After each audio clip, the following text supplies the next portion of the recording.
it's the darkness and the way that the walls of rock close in around you that makes everything else in life just sort of disappear.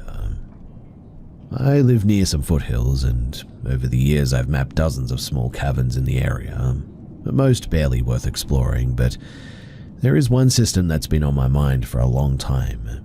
An unmarked cave, deep in the forest, accessed through a narrow fissure, barely wide enough for a person to squeeze through. So I decided to go alone one Saturday morning, packing my headlamp, ropes, climbing gear, and enough water to last the day. The entrance is hidden beneath a tangle of roots and fallen trees, which means that you could pass by it 100 times without ever noticing it. By the time that I arrived, the sun was high, filtering through the trees and golden shafts, but I knew that down below it would be extremely dark. The first few 100 feet of the cave were straightforward enough. I followed the main tunnel, careful not to disturb loose stones, my footsteps echoing softly in the confined space. I love the solitude, the way the air smelled damp and earthy. My flashlight cut through the darkness in a narrow beam, illuminating walls slick with moisture and dotted with mineral formations.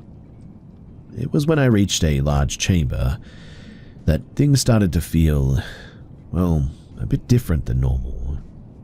The air grew suddenly colder, and there was this other scent that I couldn't quite put my finger on. I paused to rest a little bit, taking a sip of water and listening.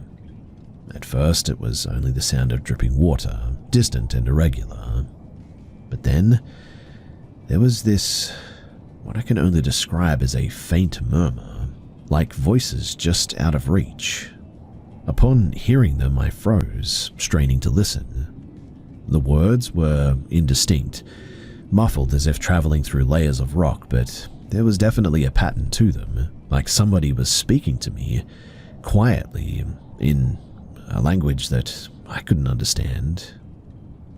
I shook my head, telling myself that it must just be an echo, or maybe a trick of the acoustics or something. I had been alone in caves before, and sometimes your mind does play games with you in the darkness like that. I moved on, deeper into the chamber, my boots crunching softly on the gravel. But the murmuring grew louder, more insistent. It seemed to come from every direction at once, whispering around the edges of my hearing. I couldn't locate a source. Then I noticed shadows. My headlamp caught the flicking across the walls, thin, elongated shapes that seemed to move against the natural contours of the rock.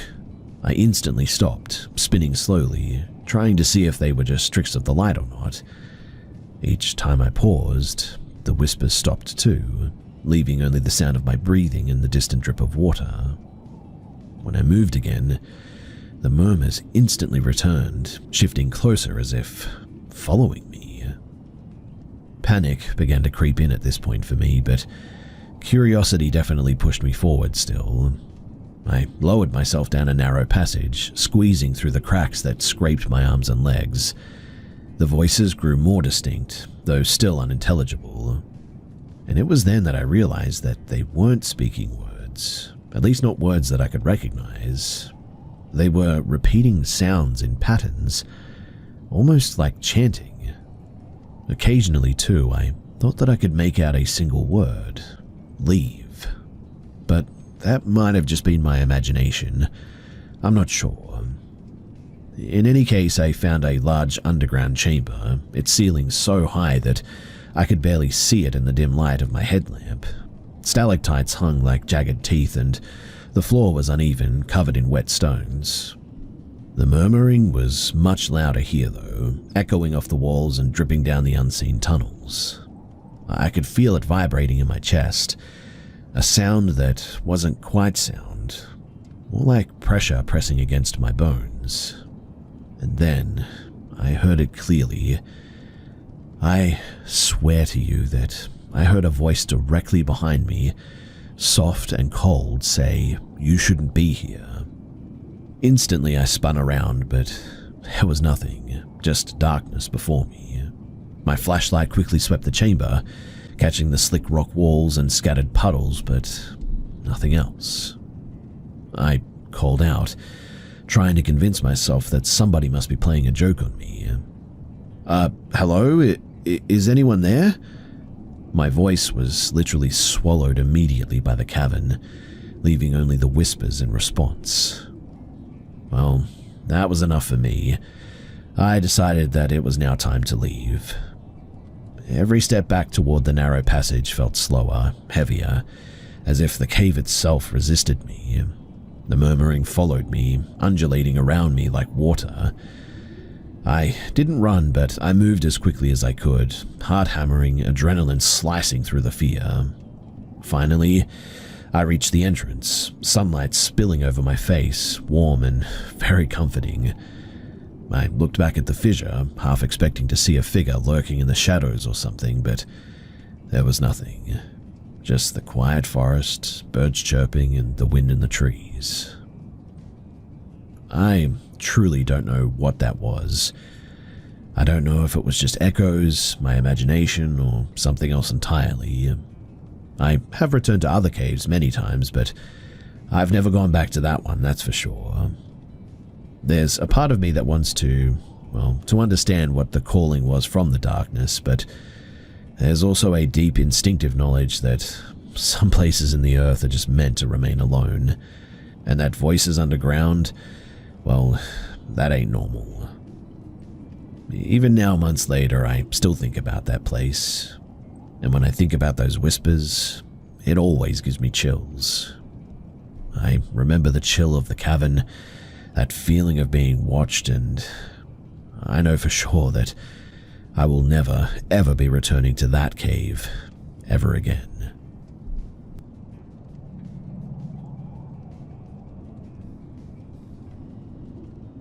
I don't usually talk about this, but every so often, a memory from when I was about 12 comes crawling back to me, and it still makes my skin crawl. This wasn't the kind of campfire scary story that you laugh off later. It was something that could have very easily ended with a few kids dead in the dirt.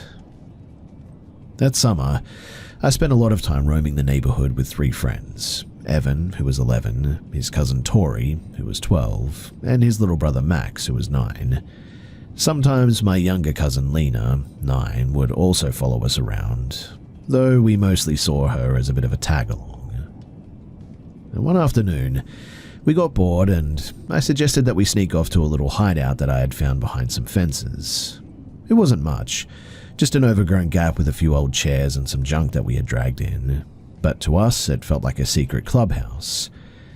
We slipped through the narrow space and we settled in, laughing and messing around, feeling like explorers in our own little world. And that was when we saw her. At first, it was just movement on the other side of the fence, a figure swaying or muttering to herself. When she turned toward us, I realized that it was a woman, bare-chested, hair sticking out in clumps, her skin sort of grey and blotched like she hadn't seen sunlight in weeks.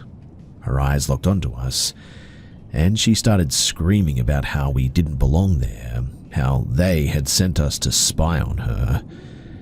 The air went cold suddenly, and none of us dared move. Then Tori stepped on a stick, and the crack echoed through the clearing. The woman shrieked, ducked into her yard, and re-emerged with a rifle clutched in her hands. The first gunshot split the air, and we didn't wait for a second. We bolted, sprinting along the endless length of the fence, dirt kicking up under our shoes as more shots exploded behind us. Her aim, thankfully, was wild, bullets snapping into the trees, dirt spraying at our heels. But the sound, the raw violence of it, made every step feel like we were just seconds away from collapsing face first into blood and silence. I will never forget the look of her face as I glanced back, eyes glowing with rage, lips pulled tight over broken teeth, her hands jerking as she fought the weight of the weapon. She wasn't aiming like someone who wanted to scare us. She was genuinely aiming like someone who didn't care if a child's body dropped on her lawn. We burst into Evan's backyard, lungs burning, legs rubbery. Lena was still there, frozen in place, and I yanked her inside without a word. Evan's mum was already on the phone with the police, her voice trembling as she reported the gunfire. The officers eventually arrived, their lights cutting through the dusk, and dragged the woman away kicking and cursing. I remember her face pressed against the window of the patrol car, eyes wide and burning holes through each of us as if promising that she would remember. It's been years since then, but I can still feel that fence stretching on forever. I can still hear the shots cracking behind me sometimes, and sometimes I dream about running and never making it back, about hearing her footsteps catching up to us.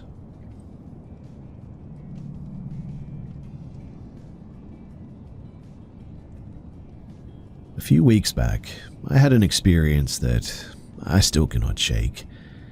It was well past midnight, and I just left a friend's small get-together downtown. The streets were nearly empty, and the air had that cold, sharp edge that makes you feel a bit exposed. I had ordered a rideshare like usual, expecting a quick and uneventful trip home. When my driver arrived, everything seemed perfectly normal at first. The car was the right make and model, the driver's face matched the app photo, and he greeted me politely too. So I buckled in and we started moving along the quiet streets. After about 15 minutes, we pulled into a dimly lit gas station tucked off the main road. He slowed the car to stop and turned in the seat to face me. "Hey, my cousin's going to take over the rest of the trip," he said. "His car's over there." He nodded toward a dark sedan idling across the lot. Immediately, a cold knot formed in my stomach. That car wasn't marked at all, and the man inside wasn't moving. His head was sort of tilted slightly forward, his eyes fixed straight ahead as if he hadn't even noticed the world around him. I froze in my seat though, every instinct screaming that something was wrong.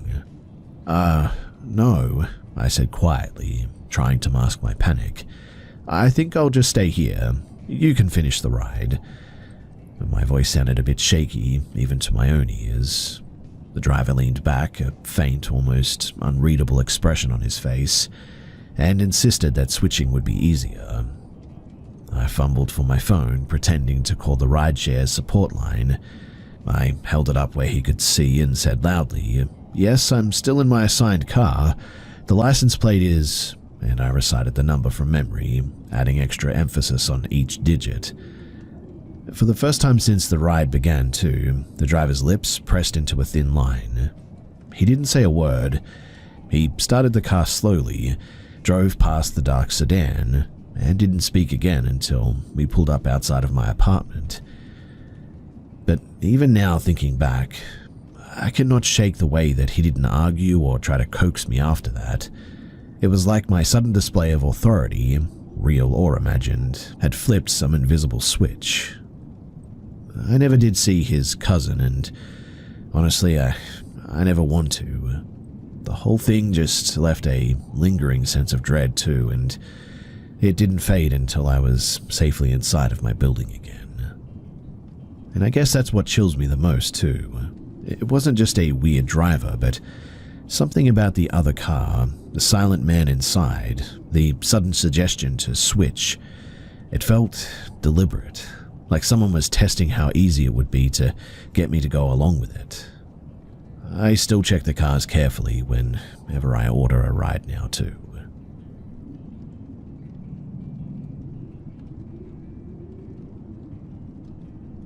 So I booked a last-minute solo getaway to clear my head. A tiny cabin called Maple Hollow, about an hour and a half out of our city. I was fried from work, restless, and I figured that a night alone with my rescue dog Milo and a bottle of wine would do me good. The listing looked cozy too. Updated bathroom, a wood stove, big windows facing the trees, all that stuff.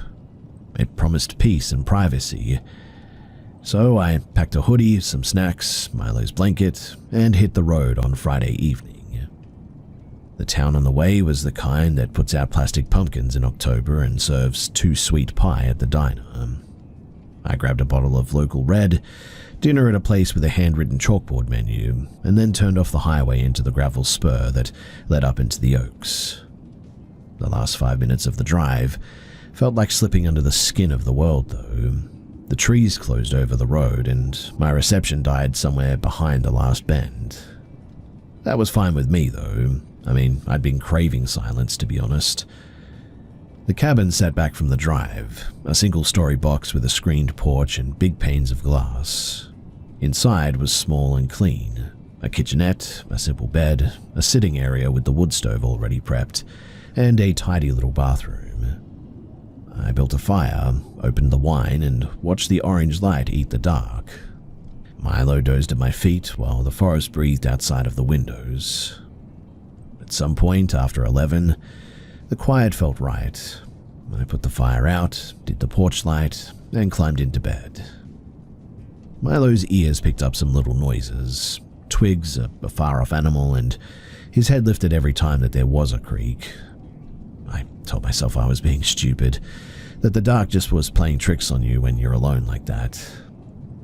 But roughly 45 minutes after I turned the light off, I heard a single soft knock at the front door. My heart did that stupid drop thing like you get in bad movies. I laid still though and waited. Another knock, a little more deliberate this time. I reached for my phone out of habit and remembered that I had no bars. The app wouldn't dial and the owner wouldn't text. My brain started inventing problems. The host needs help. Some lost hiker thinks that the cabin is their emergency shelter. All reasonable-sounding thoughts filtered through my head until practicality fell away and raw fear arrived. I flipped the porch light on and peered through the small square of the glass next to the door. A man stood there, in the yellow halo of the lamp that he was holding. He wasn't yelling, didn't bang or try the handle, but he was close enough to be heard if we had spoken. He looked older than I expected. Late 30s, rumpled coat, breath fogging the air. He saw me at once, and the instant my face appeared, he tipped his head like a dog listening. What do you want?" I managed. He shrugged, half smile with no warmth. I need to get in," he said casually. "My truck's broke. I'm cold." There was a pause where, for some reason, my brain tried to do the polite thing, offer help, before the part of me that knows better kicked in. "Well, you can't just come in. This is private property," I said. He then made a tiny weird movement toward the door, like he expected me to unlock it for him without complaint. Then he said the words that made me feel like someone had broken a seal inside of my chest. "I just need someone to keep me warm." His voice had two layers, the text of the sentence and an implication underneath it that made my skin crawl. The sentence in that moment translated as something else entirely. I said what I thought would scare him. "I have no bars, I have a doorbell camera, and I'll call the sheriff as soon as I get service." I didn't have a doorbell camera. I'd never even asked the owner if they'd installed one. I'd always been the kind of person who improvises though, and in my head the "I'll call" line sounded concrete and sharp enough to cut him out of the light. He looked at me for a long beat, then turned away without another word and walked back toward the tree line. I watched him go, watched the brush ripple as he moved, watched headlights briefly blink on in the distance, the glow of a pickup easing backward down the driveway, and then the lot was still again. But my fear, it didn't unspool when he left. If anything, it tightened. I stayed awake for the rest of the night too. I pushed a small dresser and a folding chair against the door after checking every lock and window. Milo was an unhelpful sentinel. He twitched and growled at pretty much nothing, and whenever a shadow moved near a pane of glass, he would snap to full attention. I pretended that I was safe, but I sat bolt upright for hours, listening for footsteps that might never come. By dawn, the world thankfully looked ordinary again. Dull pewter trees, a thin mist, the low chatter of birds starting their work for the day. There was no sign of the man anywhere. I packed slow though, shaking my hands that were still trembling a little bit, and drove out the same gravel track that I had taken in.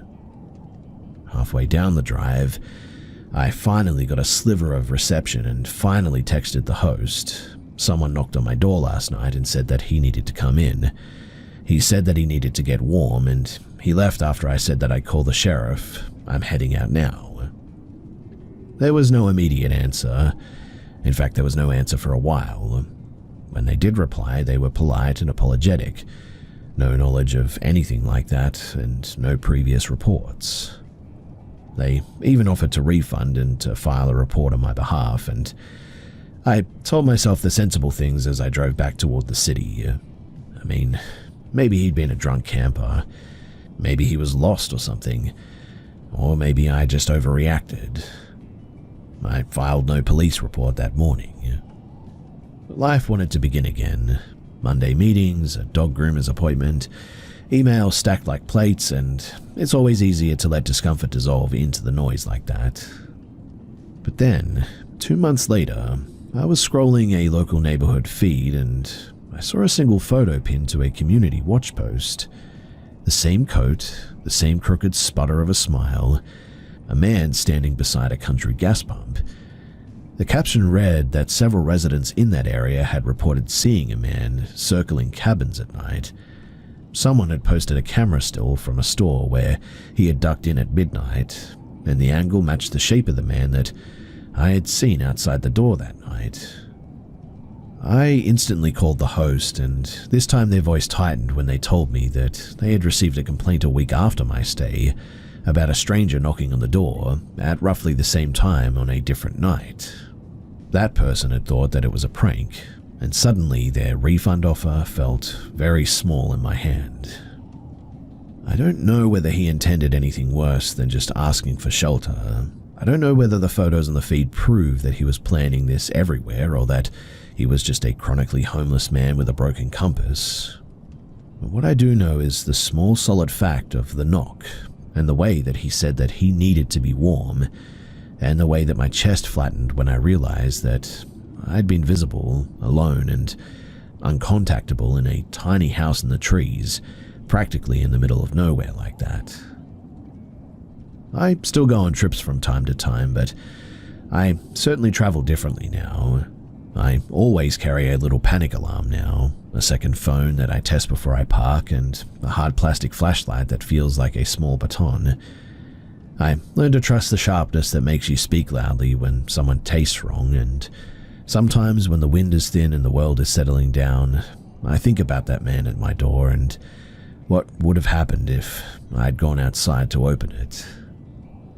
That memory doesn't visit often, but when it does, it certainly has teeth for me. Not the fear of what happened, but the quiet, ugly knowledge of what just might have been.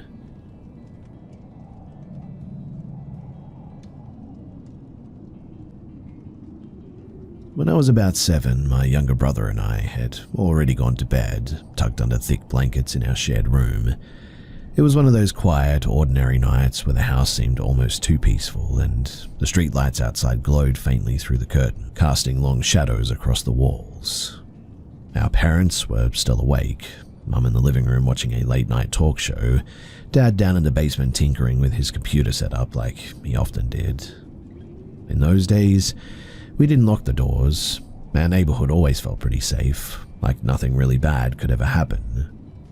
It must have been around 11 p.m. though, the kind of time where even the air feels heavy.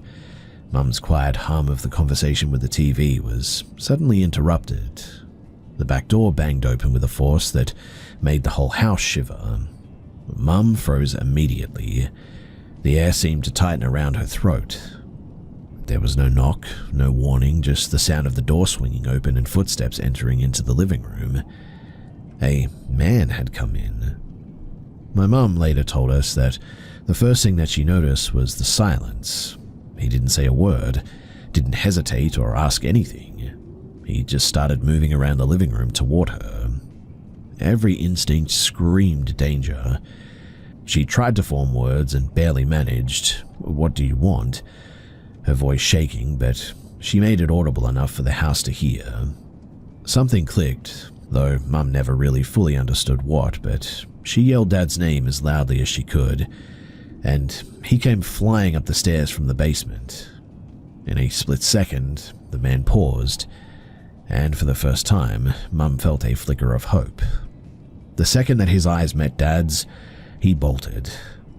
Just like that, he vanished through the door as fast as he had come, leaving the living room empty and still once more.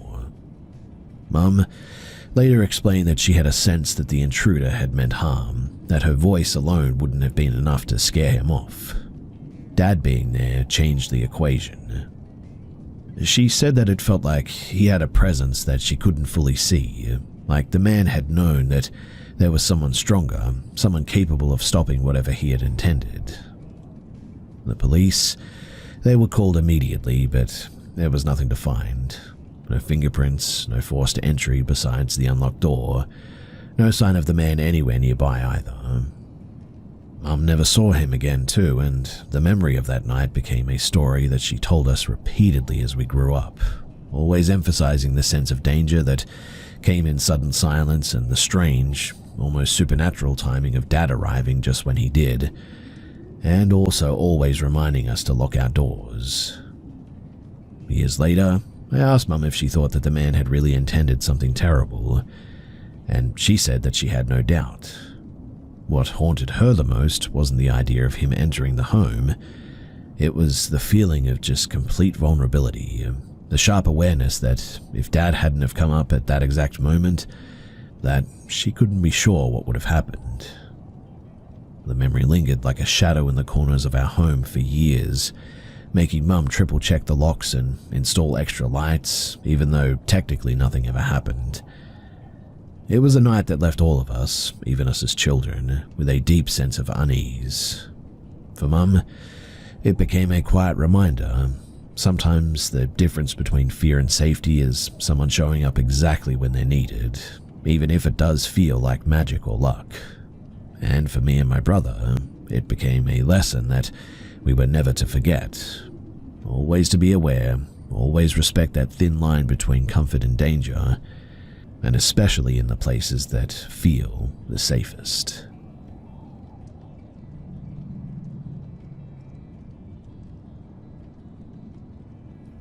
I've spent over 8 years now working in funeral services, and in all that time I've always considered myself a skeptic when it comes to ghosts or the afterlife. I've been around death constantly though, embalming, cremating, arranging services, you name it. But I never really believed in anything beyond what I could see or touch. Well, at least that was until today. We've been in the process of relocating our funeral home from an old Victorian building into a newer facility. The old place had charm, sure, but it was drafty, creaky, and more than a little eerie at times. Its basement was especially unsettling.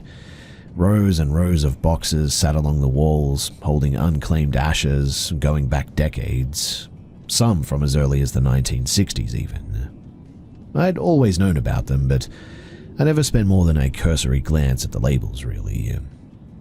Today, I was tasked with sorting and bagging the unclaimed ashes for transport to the crematorium. I had headphones in, listening to a true crime podcast, zoning out as I moved hundreds of boxes. It was routine, mundane, repetitive. One box in and another box out, rinse and repeat. My mind was elsewhere, I guess you could say, only sort of half present, ticking off tasks. And that was when it happened. I was lifting a small light box into a bag when it felt like something slammed into my consciousness. Not with sound and not with words, but just sort of a feeling that echoed in my mind. No. It was sharp, commanding, and impossible to ignore. I froze instantly. My arm stopped mid-motion, the box suspended above the bag. My brain scrambled to rationalize. A muscle spasm? Fatigue? Stress from moving hundreds of boxes? But none of it made sense. I had never experienced anything like this before. I glanced down at the box in my hands and only then noticed what I had almost done. The small box that I was about to bag was labelled Eleanor Riggs. Sitting directly on top of it, barely noticeable in the dim light, was a smaller box labelled Infant Riggs. A mother and her child separated by accident, mere seconds from happening. I hadn't even read the labels before. I was moving boxes as fast as possible to clear the basement. My hands shook as I set both boxes carefully on a nearby table. My brain refused to accept what had just occurred. I'm used to dealing with grief, with tragedy, with the absolute finality of death, but something about this, the almost supernatural intervention, rattled me in a way that I still find hard to explain. Mind you, I hadn't been startled by a noise or a shadow. It was as though someone or some unseen presence had just reached into my brain and made me stop. Well, I backed away, listening to the faint hum of the fluorescent lights above me and the distant sound of the traffic outside. The basement, usually quiet, except for the faint creaking of the building settling, now felt heavy all of a sudden. Every shadow seemed longer, every box along the shelves seemed to hum with the weight of memory and loss. I started to examine the other boxes more carefully, reading names that I'd previously ignored. Decades of strangers' lives suddenly feeling like more than just names on cardboard. For the rest of the day, I kept thinking about Eleanor and her baby. How long had they been waiting there, unclaimed, for someone to notice them? Had I almost disrespected them by separating them like that? And more than that, what the heck had stopped me? Was it instinct, coincidence, or something else entirely? I've never experienced anything like it, and I cannot shake the sense that I just wasn't alone in that basement that day. To be clear, too, I don't feel scared. Well, not in the traditional sense, I guess. But I certainly feel unsettled, perplexed, and small in a way that is hard to explain. There's a weight to the thought that maybe some things are beyond our understanding, that perhaps in some way the dead can still intervene, can still protect each other, and can still reach out to the living when something is about to go wrong. Even now, hours later, I can still feel that pause in my mind, that sharp word no that stopped me cold like that. I cannot explain it logically, but I cannot dismiss it either.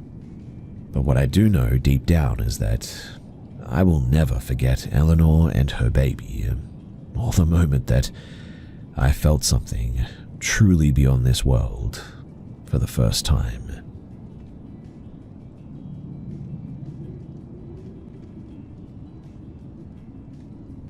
For those unfamiliar with my line of work, I've been employed at the County Detention Center for over a decade.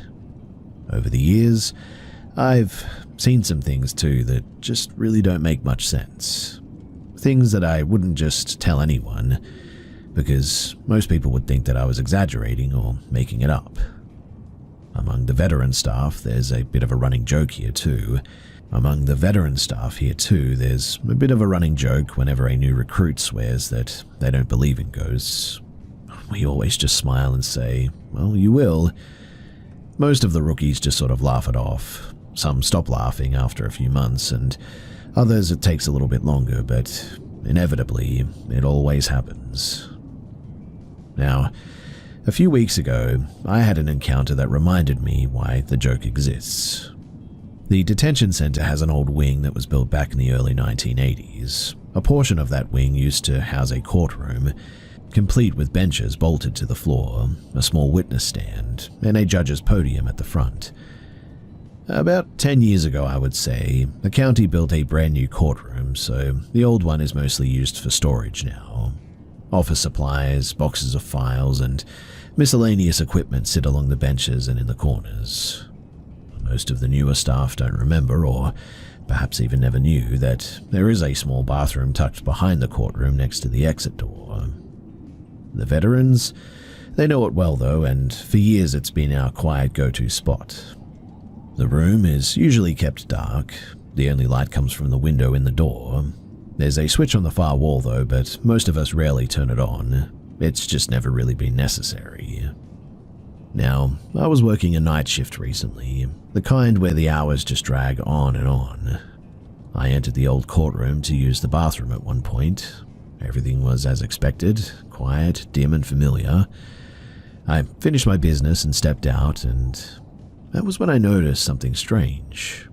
The light spilling in from the open bathroom door revealed a figure sitting on one of the wooden benches near the front of the room. My heart skipped a beat upon seeing them there. The bathroom door closed behind me, plunging the room back into dim shadows, but the shape remained visible. Honestly, at first I thought someone was just playing a prank on me. Maybe a coworker had snuck in without my noticing. I reached for my flashlight on my belt and aimed it at the figure. In the beam, I saw the back of a man's head, dark brown hair, slightly unkempt. I called out, "Hey," my voice portraying more nervousness than I intended. But nothing, just silence. I double-pressed the flashlight to activate the strobe function, thinking that the disorienting light would get a reaction. When the light flickered and danced across the benches, the figure was just gone. My pulse was suddenly racing.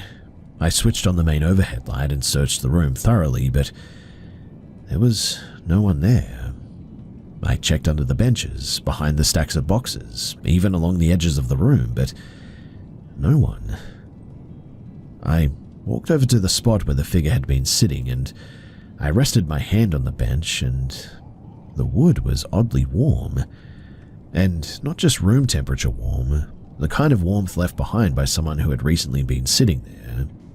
The goosebumps ran up my arms instantly.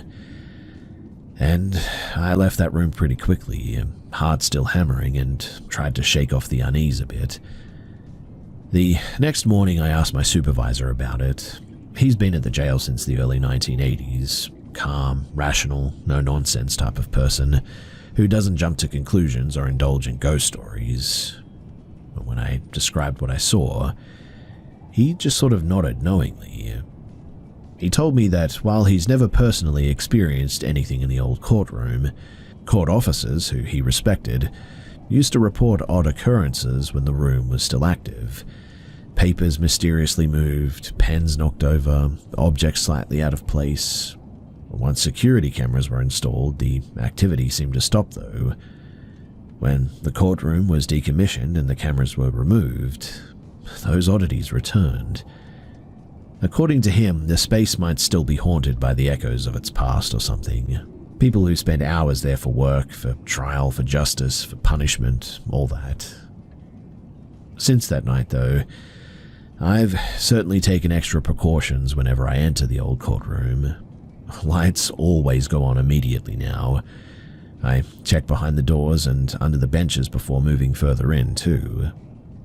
The room, it always gives me pause now, and I always feel the weight of the history in there now. I cannot explain what I saw that night, rationally anyway. I mean, it doesn't make any sense to me. I mean, logically, there should be a simple answer, but I know what I saw, and I know how it felt.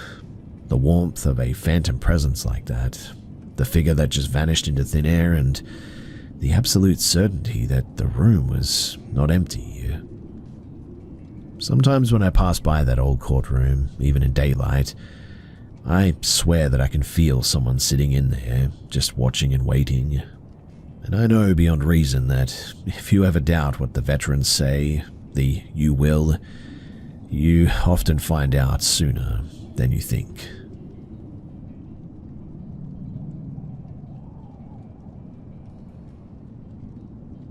It was a regular Thursday night, the kind where everything just feels a bit mundane.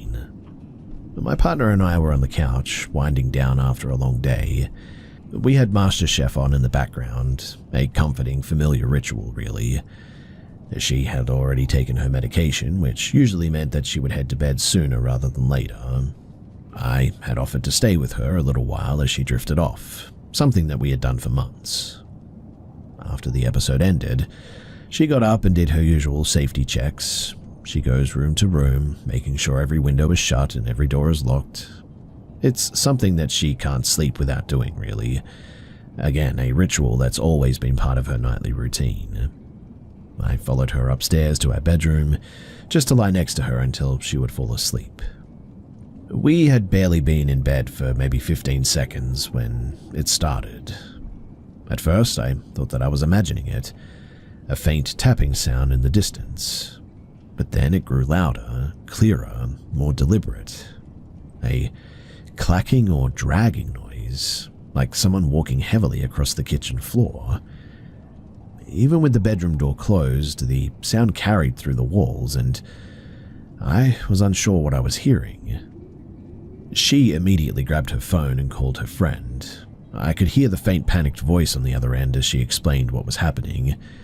Meanwhile, the sound in the kitchen continued, heavy, methodical moving from one side of the room to the other, as if somebody was pacing back and forth. I was frozen, unsure whether to investigate or just sort of stay put. It went on for 2, maybe 3 minutes, and then just as suddenly as it had begun, the noise just stopped. There was an eerie silence too, the kind of silence that is worse than hearing sound pressing in from every corner of the house. I cautiously unlocked the bedroom door and stepped out, but every room that I checked, they were empty.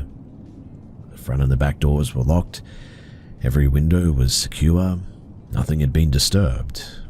No signs of forced entry and no misplaced objects. Nothing. I walked back to the bedroom, my mind racing. Could it have been an animal? Maybe a stray rodent or a raccoon somehow got into the home? But no. The clacking was way too loud, too deliberate. It sounded like boots against the floor. Could it have been a hallucination? Both of us had been awake the whole evening, no alcohol and no medication beyond what she regularly takes, and I certainly don't take anything. I mean, the more I thought about it, there was no explanation that just really made any sense. We sat on the bed for another half an hour listening and waiting for anything else, but nothing ever happened. I eventually managed to calm down enough to fall asleep in the end, though every little noise in the house kept me on edge for the rest of the night for sure. The next day, I inspected the kitchen carefully, and I mean every cabinet, every drawer, every appliance, but nothing was out of place. I rechecked the locks, the windows, the perimeter of the home. Everything was secure.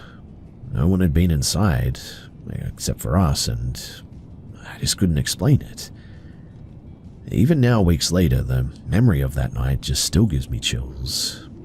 I check every door twice before bed as well now.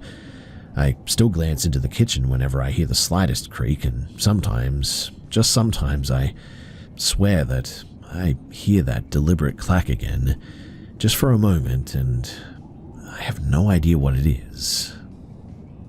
Whatever it is, I'm pretty confident that it wasn't human. That much, at least, seems to be certain.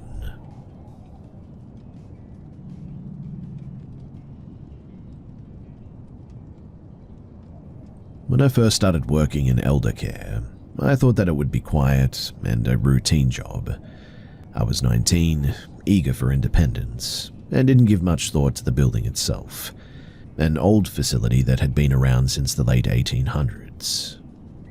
The original structure, it had been a home for elderly women, but over the decades, a modern wing had been added with semi-assisted apartments. On my first day, the place looked normal, almost charming in its aged way, though there was an undercurrent of something that I just couldn't yet identify. I had been warned by other staff that the building had a reputation, but I brushed it off. My real concern was the ancient elevator, a clunky 1960s model that occasionally trapped people inside of it. In hindsight, that was almost comforting compared to what I would eventually experience.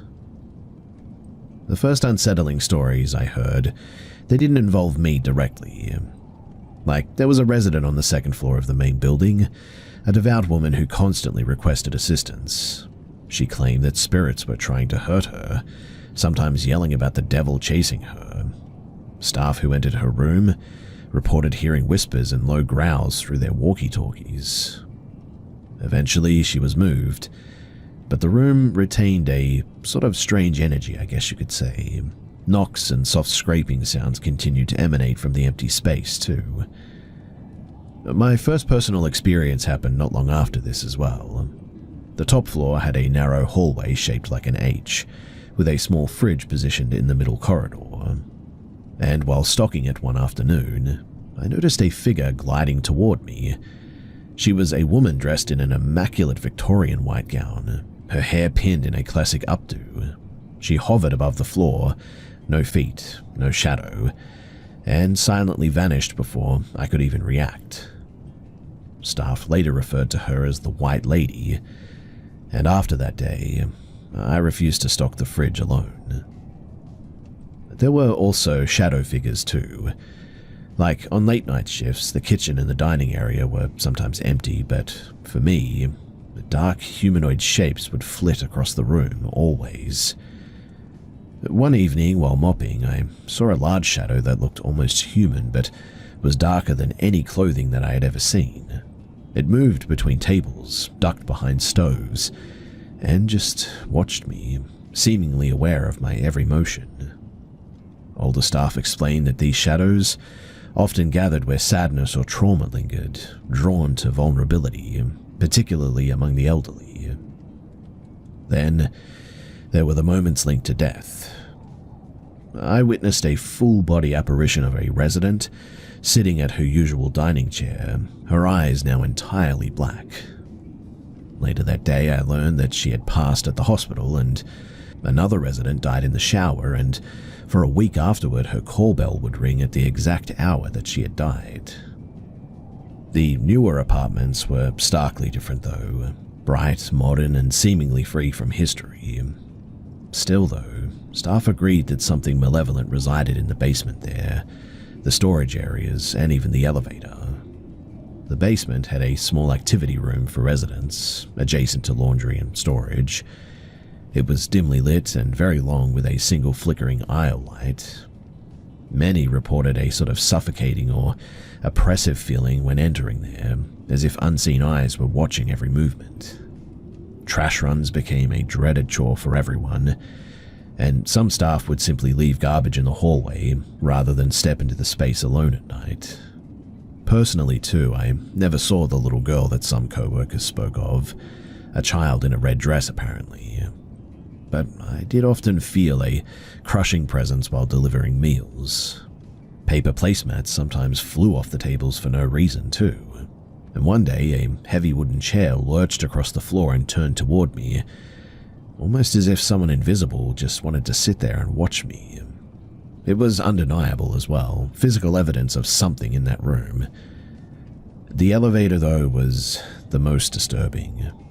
Multiple staff, including my mother who worked there at one point, reported a sudden freezing chill, followed by a crushing pressure on their back, sometimes simulating hands around the throat, and it felt impossibly strong, restricting breathing until the doors opened.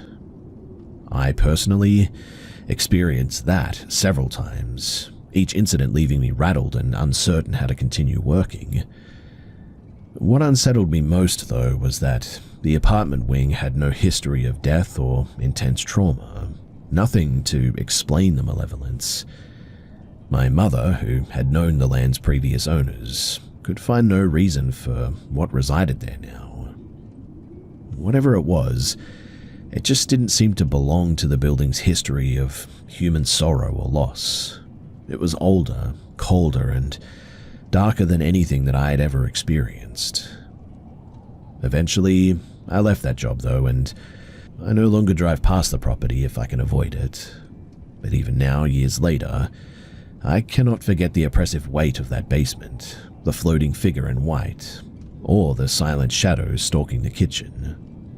The memory lingers, a constant reminder that some places collect more than just memories. They keep the things that should never be seen.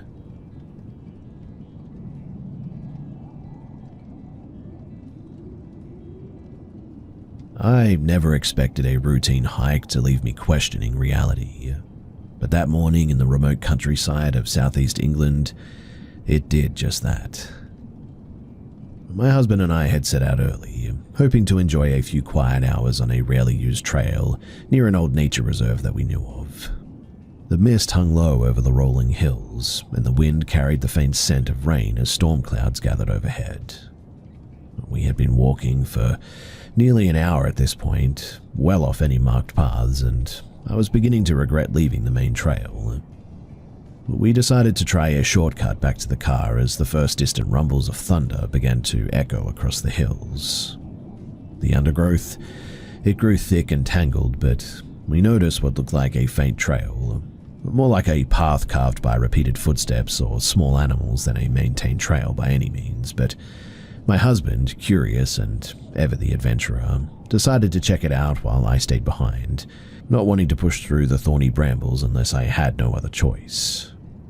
He disappeared into the brush for a few minutes, and I waited, picking my way carefully along the rough ground. Then I heard his voice, unusually hesitant. You're not going to believe this. I'm just going to back off, okay?"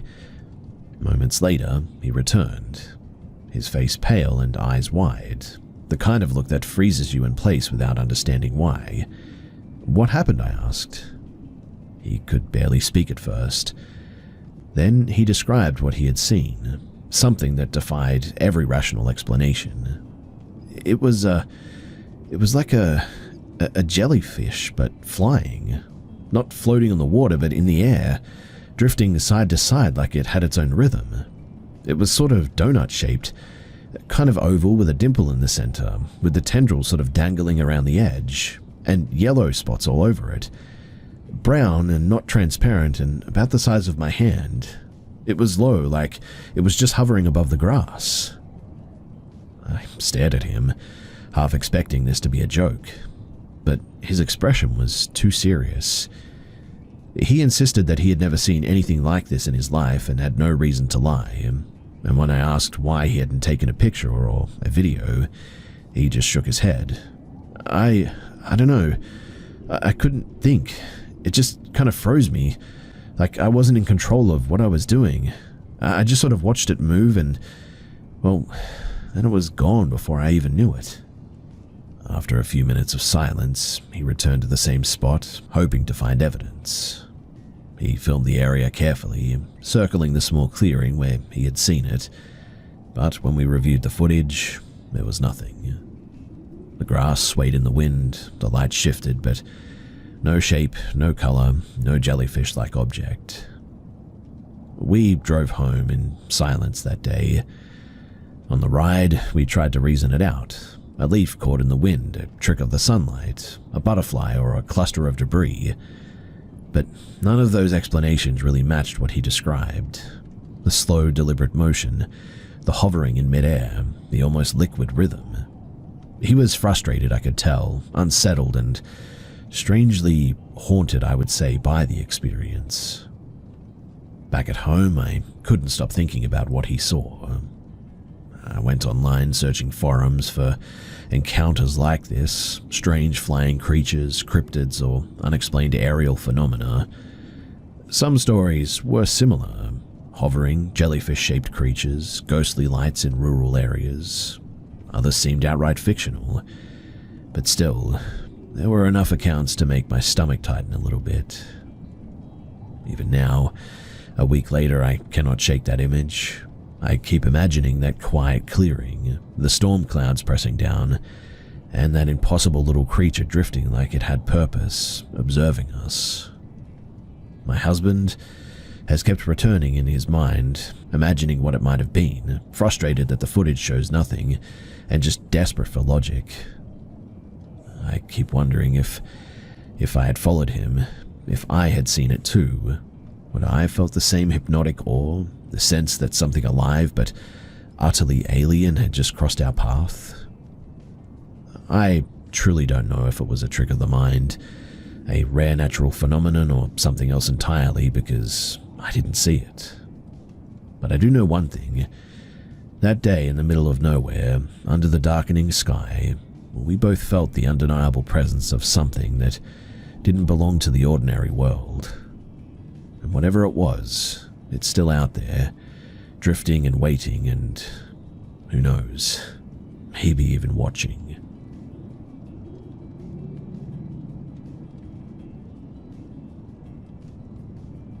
When this happened, I was finishing a master's program and had to present a small academic symposium out of town. Nothing glamorous, a requirement to graduate, but the event was run by an undergrad committee, and that was where I met her, a student volunteer who helped presenters find rooms and juggle schedules. Her name was not the one that she used online, so I'll call her Claire. At first, Claire seemed perfectly ordinary, chipper, efficient, a little too familiar for my taste, but not alarming by any means. She handled logistical questions, directed me to the right seminar room, and kindly offered to photocopy a handout that I needed for my talk.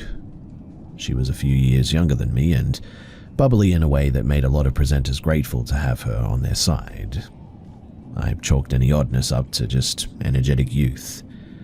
Well, after the session, we briefly crossed paths in the library. She asked about my paper, then asked for a few references. I emailed her what she wanted, thinking nice, polite, helpful. A few days later, she asked if we could meet so I could glance over her draft. I refused though. Office hours were the sensible route, but she persisted about needing a particular book that I happened to own and no longer used. So I decided to be practical. I'd hand the book to her in person, 5 minutes in the campus library, and that would be the end of it. The handoff took about a minute. I pushed the book into her arms, kept my face impassive, and then I just left. She watched me go with a strange, delighted expression that sat wrong with me a little bit. I shrugged it off as just an awkward gratitude, but then the small stuff started. A week later, my phone buzzed. I had not given her my number, but somehow she had dug it up from a conference participant list. Her first message was breezy.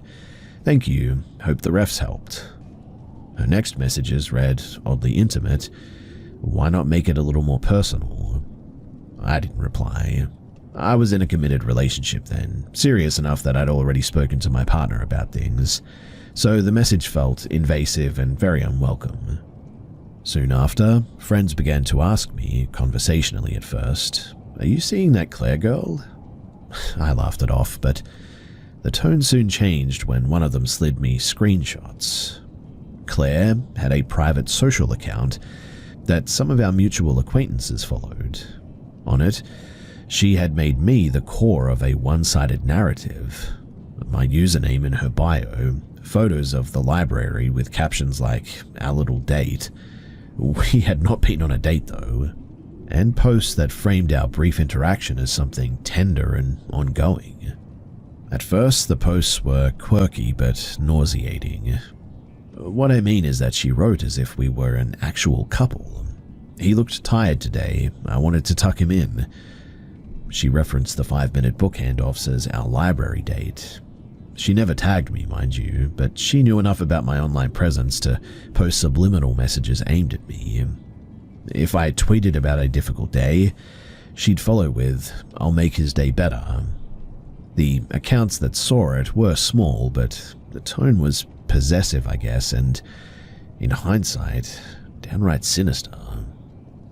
Then the post shifted. The tone became accusatory. She tweeted that I had ghosted her, called me ungrateful, and, most alarmingly, wrote that she would not accept somebody else taking me. One line in particular made my stomach flip. "If someone is with him, I'll make them regret it." That was the moment that the whole thing stopped being a creepy crush and became potentially dangerous. I didn't know how far she had taken it. Had she mentioned my name to people? Had she been telling my colleagues some fabricated story about us being involved? I blocked her on every platform that I could find, and I told my partner everything immediately, screenshots and all. She believed me too, which was a relief, and she urged me to tell others who might be affected. A few people that I trusted spread the word in our cohort. This woman had a pattern too of recasting innocent exchanges into romantic narratives. That pattern was the scariest part in my mind. A friend later told me though that she had seen Claire do the same thing to another student, invent dates, tweet infatuated posts, and then flip to rage if the attention didn't swing in her direction. It had happened more than once apparently. When my program ended, I moved away, partially because I needed distance and partially because the idea of bumping into Claire in the department felt suffocating.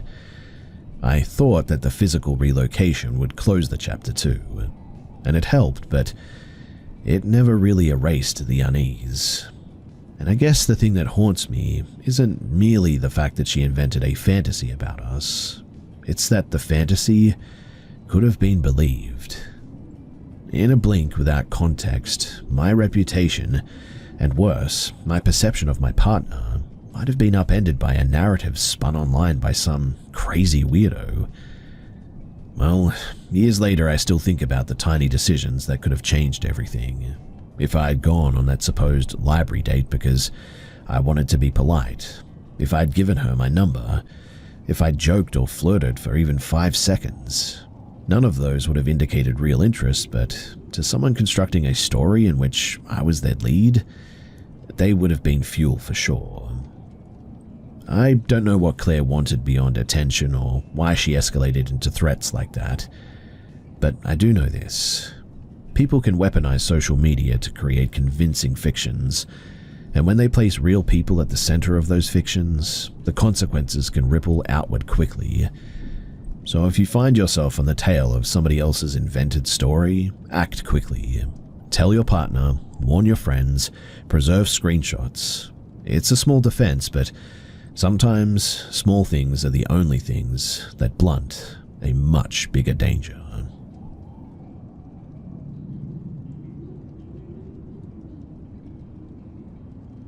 When I was 7 years old, I was showering alone and with the door shut.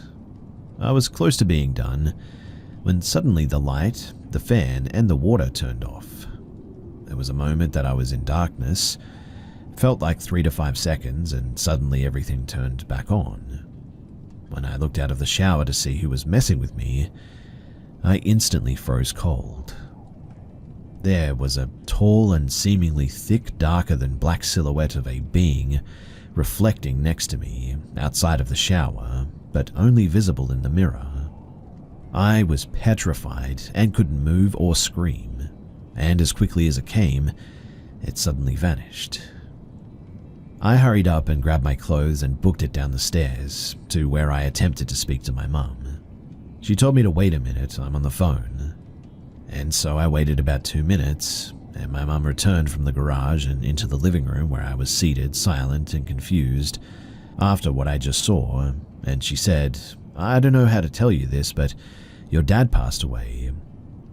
At that moment, I didn't understand death, let alone ghosts or whatever I just saw, but I knew that something was wrong. I was terrified of the upstairs bathroom and would always use it or shower with the door wide open and panic internally if anyone tried to close it. I had a reoccurring nightmare about the bathroom where a monster or human woman would look down at her hands in the mirror and start screaming, and then look up at me still screaming very loudly until eventually I woke up. I spent a lot of time alone as a kid in the basement, but I certainly wasn't always alone. A buddy of mine was with me in the basement playing Guitar Hero one day, when suddenly a white, massive, thick cloud or mist, that's the best way that I can describe it, impossible to look through, zoomed out of one of the rooms to our right and disappeared at the wall. It was very quick, but I asked my friend if he saw that, and he said yes. I saw shadows while I was alone a few times, behind the bar area towards the storage unit, but I always pretended that I didn't see anything, and assumed my mind was just playing tricks on me because I knew that I at least was scared of being in that basement. And yet, that's where some of the video games were, and I always did puzzles by myself down there too. But I just always felt like I was being watched. Another moment someone was with me was when I was in the office and my stepdad was helping me with homework, and we both looked up and saw a brown, sort of grey, white, black blur, is the only way that I can describe it, shoot up the stairs. I knew a little better by that age and asked him what did he see, and he responded saying something shot up the stairs. More years went by after my dad's death and ghostly shadowy encounters seemed to go away.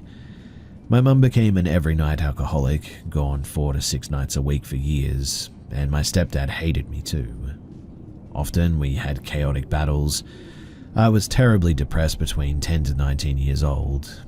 I blamed God for a lot of the problems in my life, constantly tried forming a relationship with the man in the clouds, but always felt rejection and as if everything was continually sort of just getting worse. My mum got caught cheating on him, thanks to me, and what I thought was a blessing with my mum being caught and me being forced into a stranger's couch, yet seeing my mum daily, became an absolute curse. I thought that since she was drinking at home, then that's a good thing. Yet she was overtly mean. Mean beyond logic and was always hurling insults, trashing the place, and very, very angry at me, even though I really did no wrong. And I could have sworn several dozen times that I saw evil in her eyes, bloodshot red, crackling rude and violent.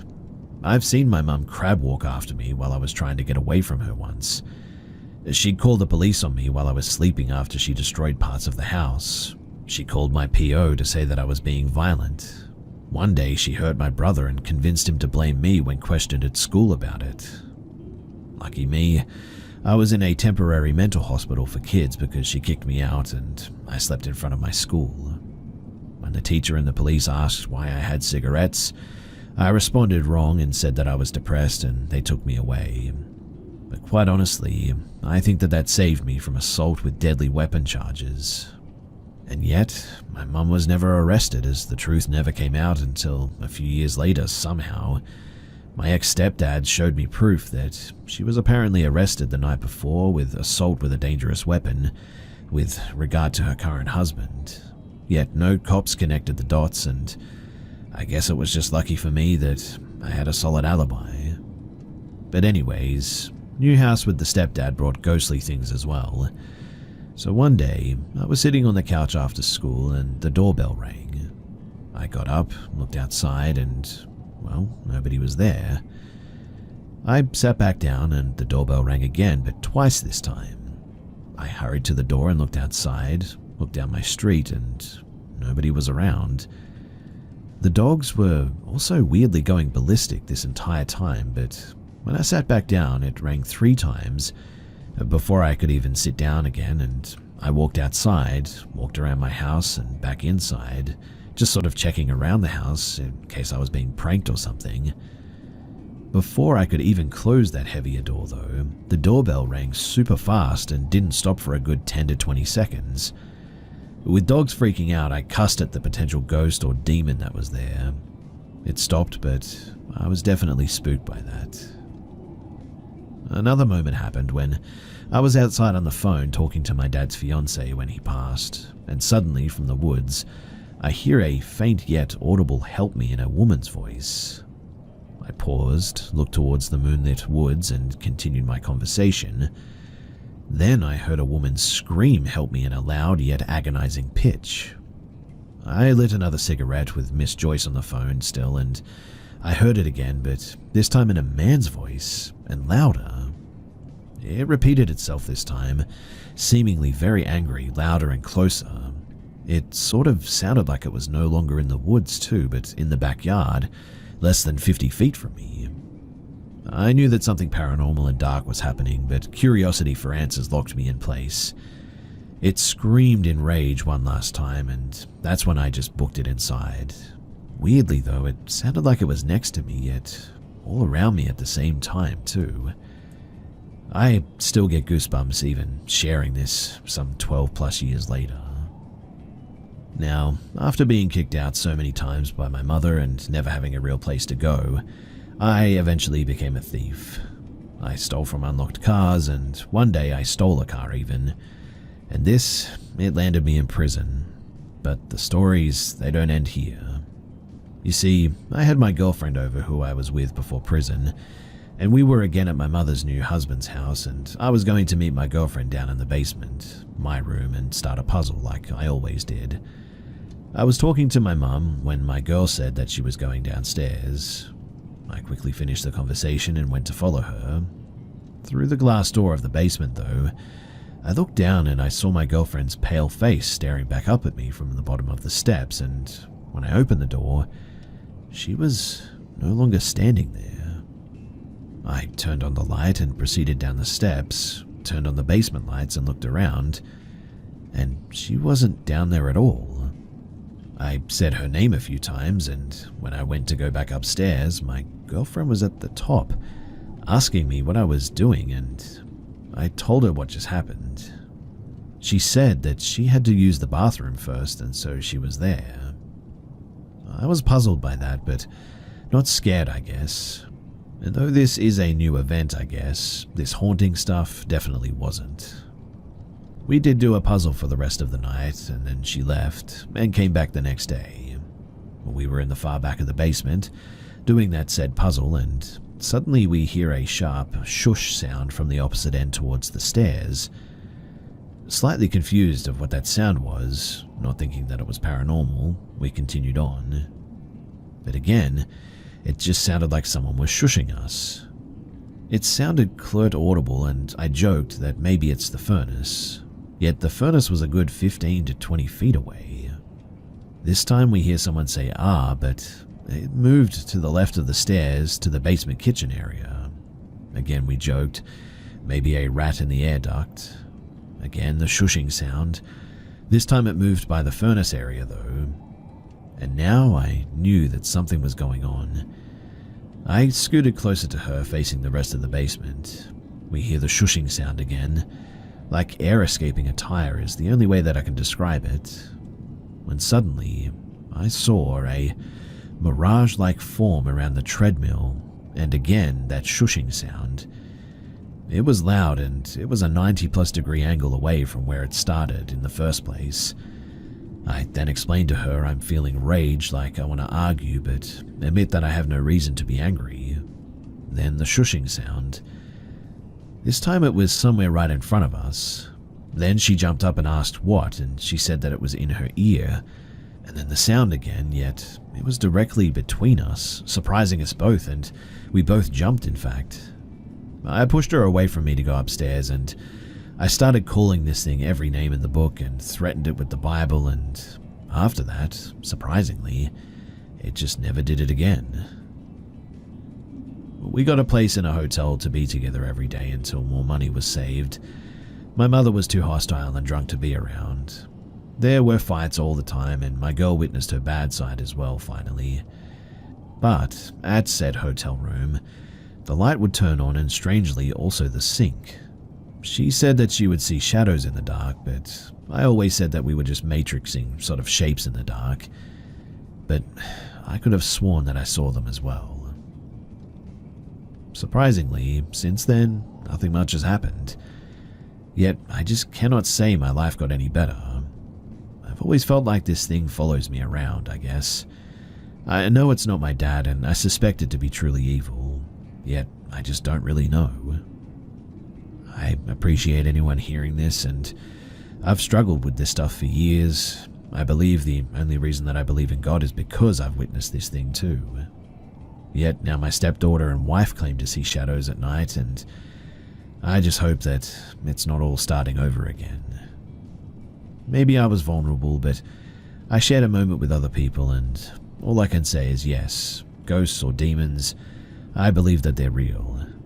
If you don't, that's okay. I understand. I was once like that too, but for me, all of this is just all too real.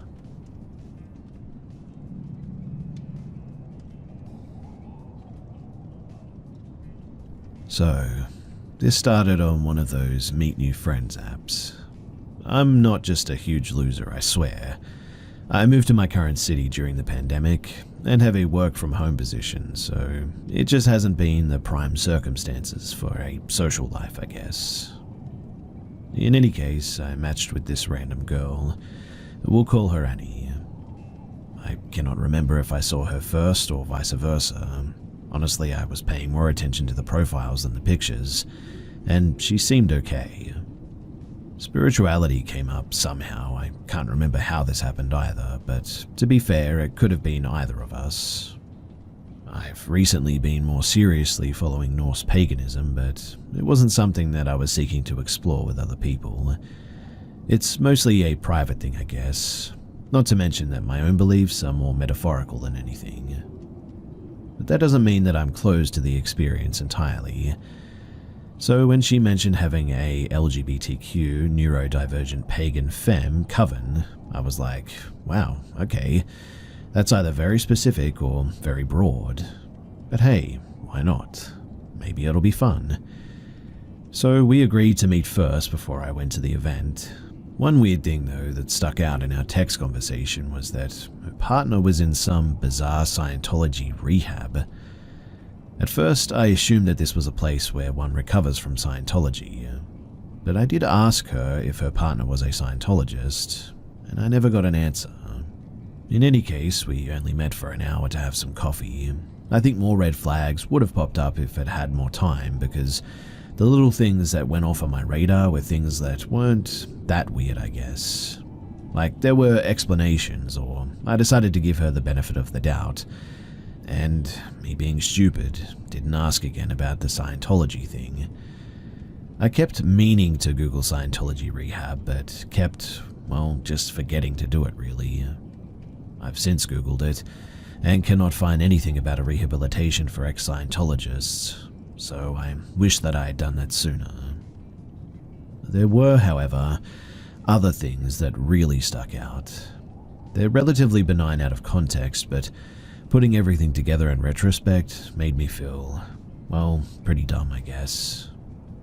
For instance, she wouldn't answer any direct questions about herself, and not for a lack of asking too. I'm the kind of person who is conscious of when the attention is all on me, so it made me uncomfortable and I didn't learn anything about her really.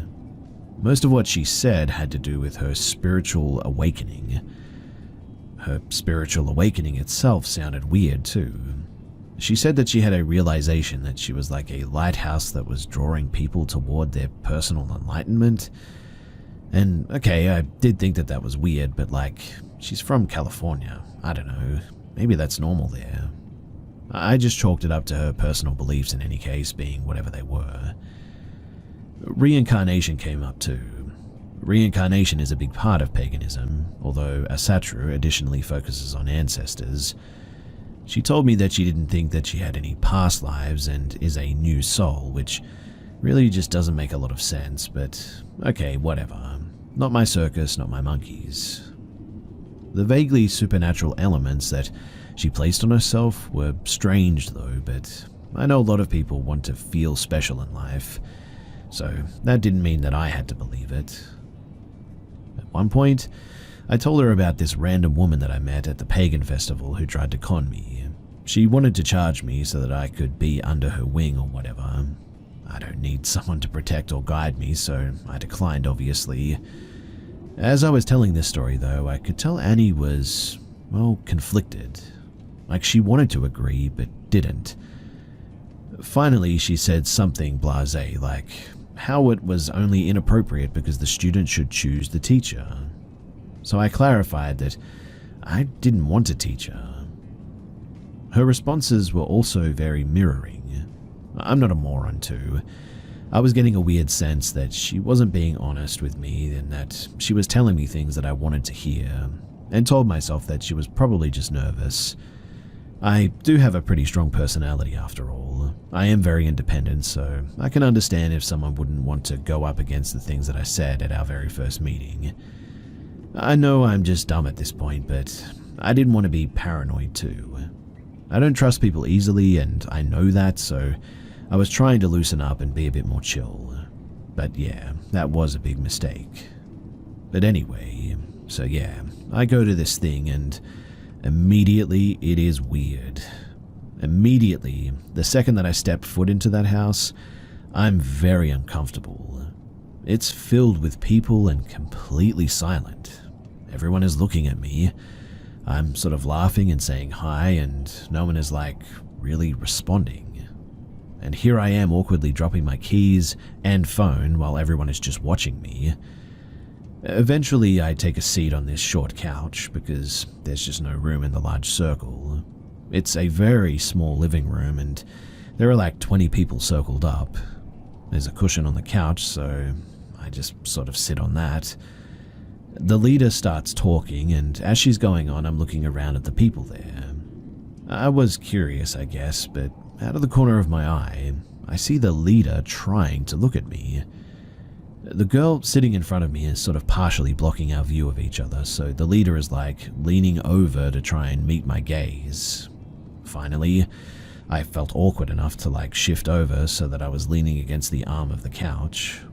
Staying perched on a cushion was pretty uncomfortable by that point, so I sort of shifted off and spread out a bit to be more comfortable. The leader ended the speech with, "So spread out, I guess," which was clearly directed at me. It was said with some humor though, so I wasn't sure what to make of it at first. Everyone introduces themselves though and is their own unique brand of neurodivergent. I have ADHD, but I guess I don't subscribe to labels beyond the requirement to stay medicated. I've been medicated since 2015, so this isn't a new diagnosis for me or anything. That was the only question that we got asked about ourselves though, beyond our name. The leader guides us through this meditation, and people are making these weird breathing sounds and hums. And I mean, I get it. It's spiritual, right? Unfortunately, my ADHD butt can't focus to save my life, and it's impossible for me to follow the guided meditation. I just don't understand it.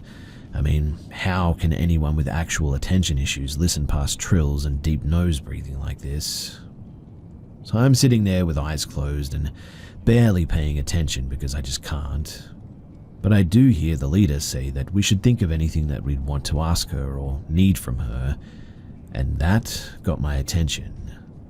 What the heck did I need to ask her, other than where the snacks were, because I paid $8 and I don't see a single snack anywhere. Once the meditation ended though, Annie and the leader walked around to give us material for an activity. Annie gave me 2 long pieces of twine and the leader gave me 2 sticks. As the leader was handing me the sticks, I asked her where the snacks were and she was in the kitchen on the table where snacks tend to be. I'm a dry, sarcastic person, so I thought it was her brand of humor. I laughed and played along and went, "Oh, alright, I think I'll find them." Literally, she was deadpan though, unsmiling, and just said, and then walked away. So stupid me thought that she might just be like that. But then I saw her laughing with the other girls and realized something was off. As the activity commenced, she went back over to Amy and started stroking her back, kissing her hair and giving me this creepy smile. Yeah, it was weird. I was really uncomfortable. I wanted to get up and go at this stage, but I couldn't. Why? Because of this activity. The activity was the last straw, but they wanted us to think of something that we wanted to discard that brought us pain. Then they wanted us to feel how bad that thing made us feel, as we slowly twisted the piece of twine around the stick. That's the sort of thing that I would only ever do with my therapist, mind you. Obviously, people were emotionally melting down before long. I wasn't comfortable doing the activity for obvious reasons, so I just sort of sat there awkwardly with the sticks and the string in my lap. I was the only one not doing it, and it was obvious, but because I wasn't doing it, I had the opportunity to watch Annie and the leader, and it was, well, pretty chilling. Annie was doing some weird pyramid thing above her head with her arms. There were a lot of references to her as being a lighthouse or some sort of a guiding figure throughout the meeting. She was the only one who wasn't doing the ritual other than the other leader. They were both running it apparently, and suddenly it occurred to me, as it probably has to all of you already, that Annie had been using this app just to bring people into their group. She was the only person who seemed to know everyone, yet no one there knew each other. Even the name of the group now made sense too. They weren't being specific, they were casting a wide net, I guess you could say. I had this big realization in a handful of seconds, and it made my stomach turn. So yeah, I was done at that point. But I couldn't get up because people were sharing their experiences and stuff, pouring their hearts out. This was the most messed up part though, in my opinion. There's no reason to do a releasing ceremony that forces people to feel their trauma like this, especially at the very first meeting. It's also inherently manipulative because it requires people to let their guard down. Then they can save the day by showing people how to release the very same pain that they just inflicted on themselves. But this isn't the fault of people there, so I didn't want to disrespect them or anything. Like, people were literally sobbing on top of my shoes that I had left by the door. I had to wait for the best time to ask someone to pass them to me, but finally I got up and told everyone that I had to go to the car, and I just took off. I texted Annie and told her that I wouldn't be back and that I hoped that she found her people. My advice to all of you guys, though, is to just make sure you're not her people. Be really careful of any spiritual ceremony or practice that demands vulnerability from you, especially directed by people who don't even know you beyond a name. It was a very creepy experience to be, well, a part of a cult like this for a moment. Like I said, it was extremely manipulative. It really didn't sit right with me, and I have a sneaking suspicion that whatever this is, it's not going to end well.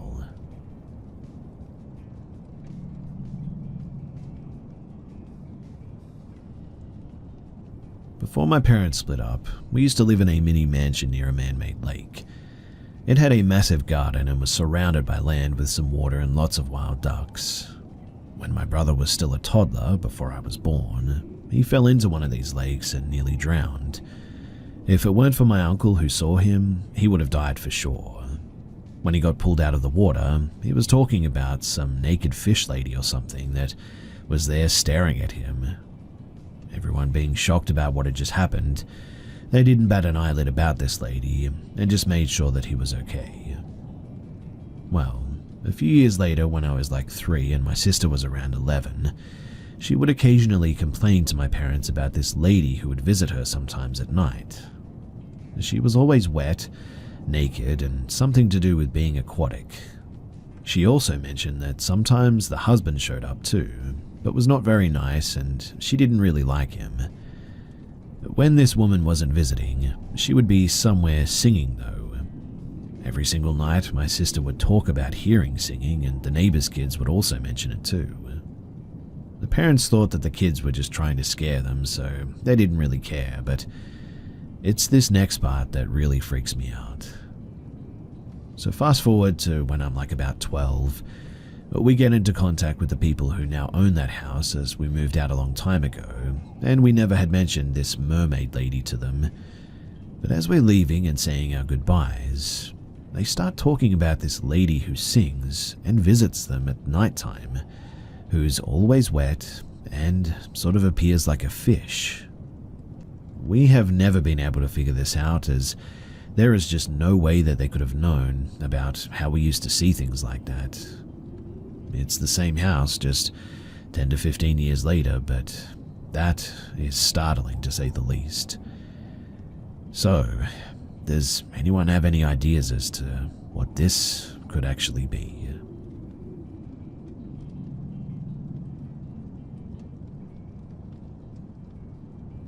This happened when I was 7 years old.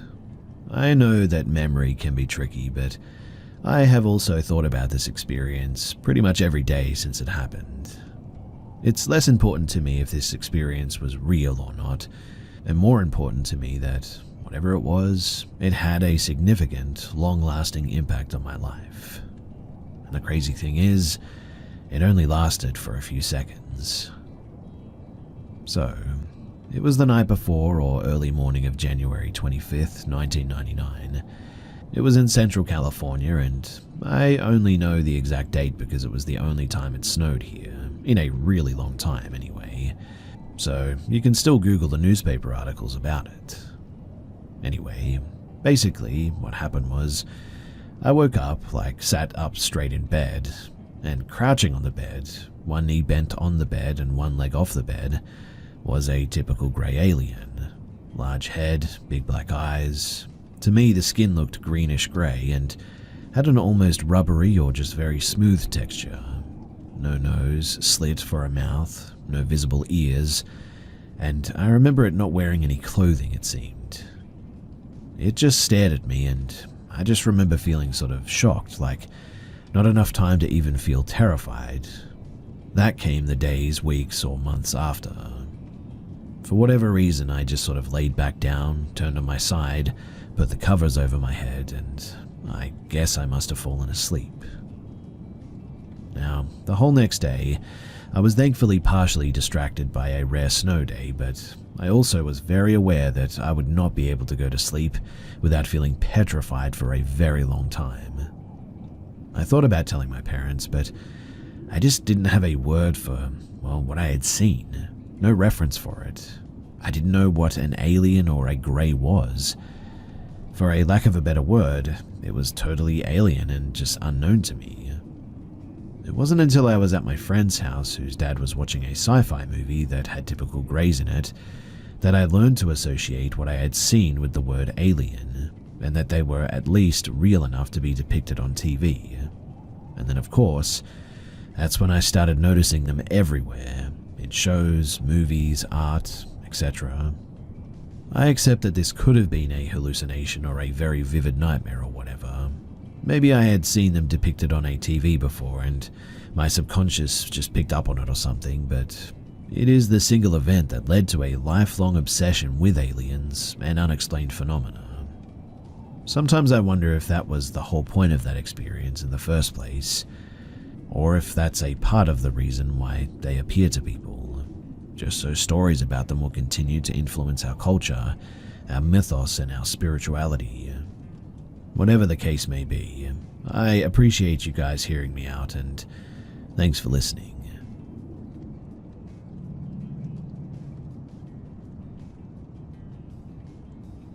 So I had an unexplainable incident happen to me while hunting several years back.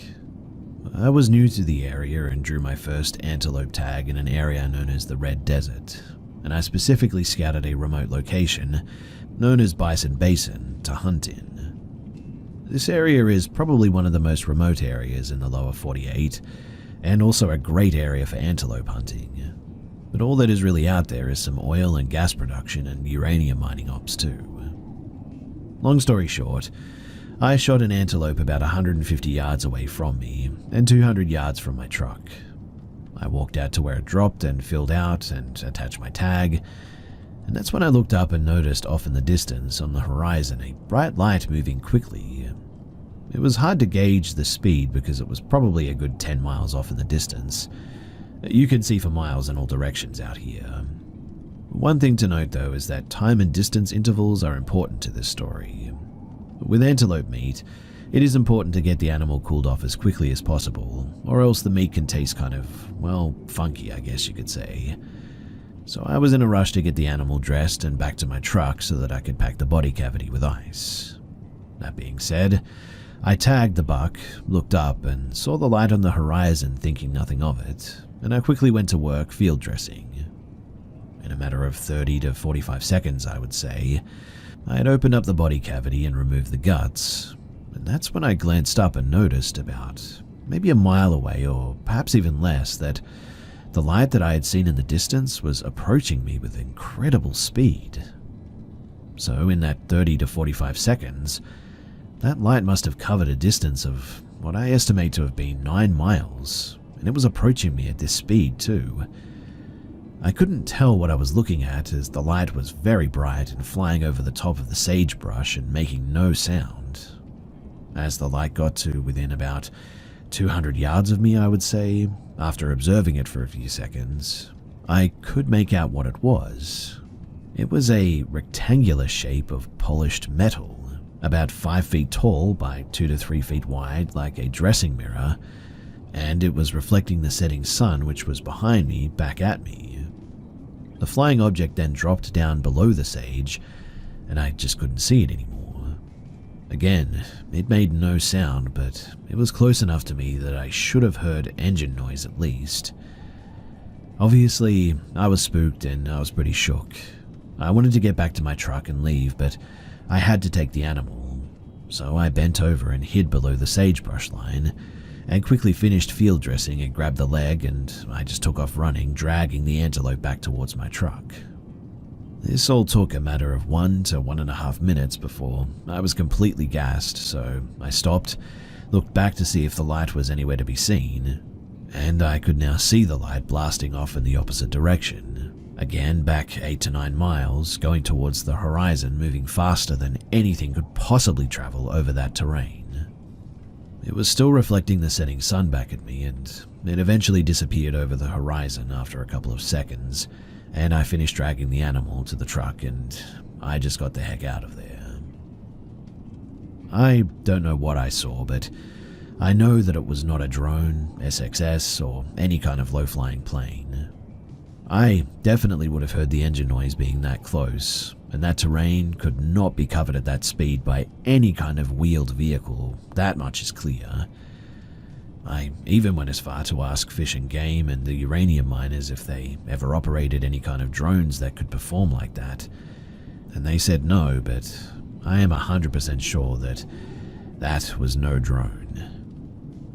I haven't been back to the area since, and I don't have any plans to do so.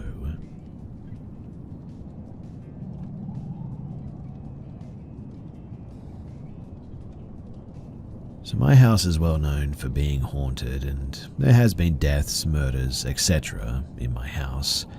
But tonight was definitely the straw that broke the camel's back.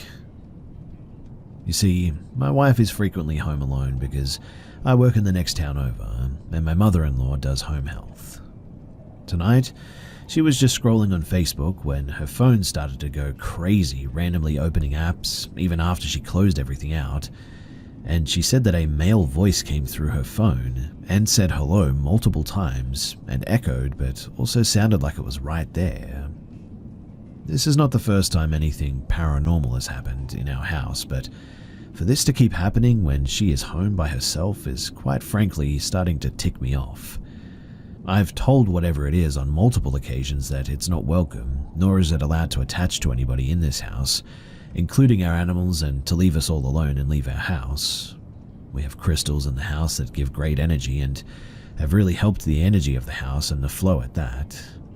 But it just seems like the paranormal activity is starting to ramp up again, and I'm beyond over it, because last night we were watching TV and watched a white object fly past our window when our window is way too tall for any average person, especially in our area of old people. Plus, to fly by the window like that, especially from that angle which comes straight from a wall towards the street, it just makes no sense. I've woken up in the middle of the night and I saw a face hovering next to the TV that swooped down towards me but stopped about 3 feet from me and vanished into thin air. We have heard footsteps, seen a child with razor-sharp teeth in the back room twice. It's always been the same child back there, and for a little bit of history, the mayor of our town at one point was beat to death in the driveway here. A college student OD'd in one of the bedrooms. Multiple family members have passed away in the house from natural causes, and a man and his wife had an argument because he was cheating here. He got drunk, she apparently killed him, and he walked through the house leaving blood that was still in the house when my wife and her family moved in.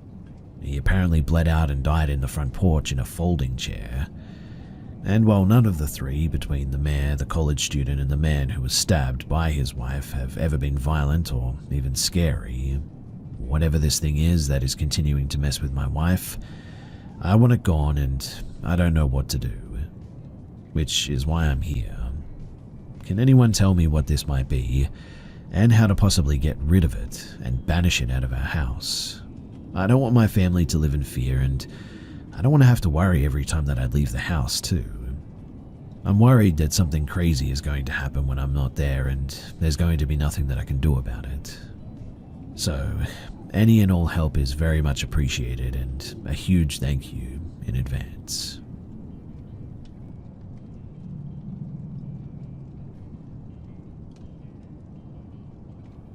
I work in a care home in the UK and I work nights.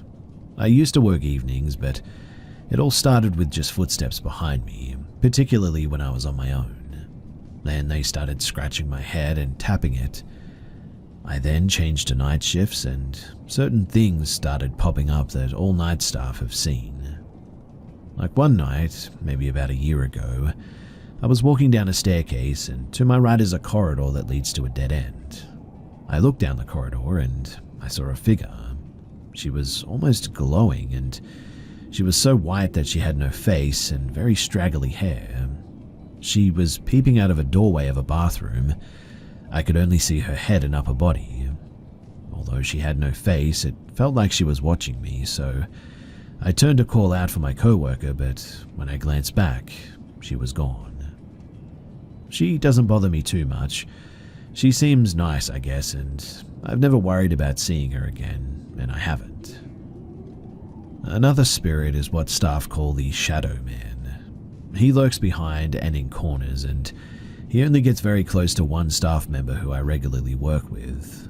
I've only seen him in one of the front entrances, and I froze, and so did he. One night, though, me and this one coworker were doing the cleaning in the corridor with all the living rooms. We were standing there having a rant about general stuff that was annoying us, I guess, but for context, the spirits never like us being negative, it seems. And as we were ranting, all the living rooms started making really loud noises, all at once. I felt brave and told them to shut up. I turned away from the noise, and this one coworker told me the Shadow Man was directly behind me. I didn't look, so I don't know if he was, but the noise quieted down because we'd stopped our discussion, but when we started up again, it started as well.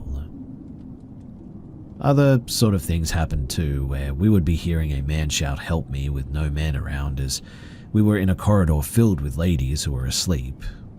Another time would be when I was walking out of the kitchen and all of the cutlery started banging around. I run really quickly and refuse to be in that kitchen once it's dark outside. Another is the people we see sat in the chairs in our peripheral vision, but when we look, nobody's ever there. Then there's the whistling that happens so close to us, but we have to pretend not to hear it because it just feels really wrong. Another time is that I sat in the staff room on my own and something said my name in my ear, but I ignored it. Then when I'm in the laundry room, I can hear things in the corridor like walking frames, even when everybody is asleep. Another time, there was screaming upstairs and we couldn't find the source of it anywhere. It was like when we went to one end of the corridor, it screamed on the opposite side, and then we'd be going back and forth without finding the person screaming.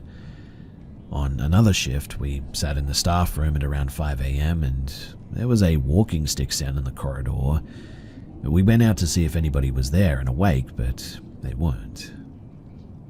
Another night, me and another coworker are doing normal resident assistance, and we're both working with one person. I suddenly start hearing banging noises, but my other coworker couldn't hear it.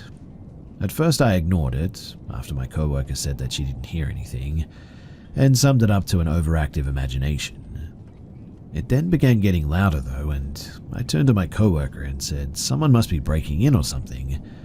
She told me to look out of the front window as there's a view to the main entrance there, but nobody was there.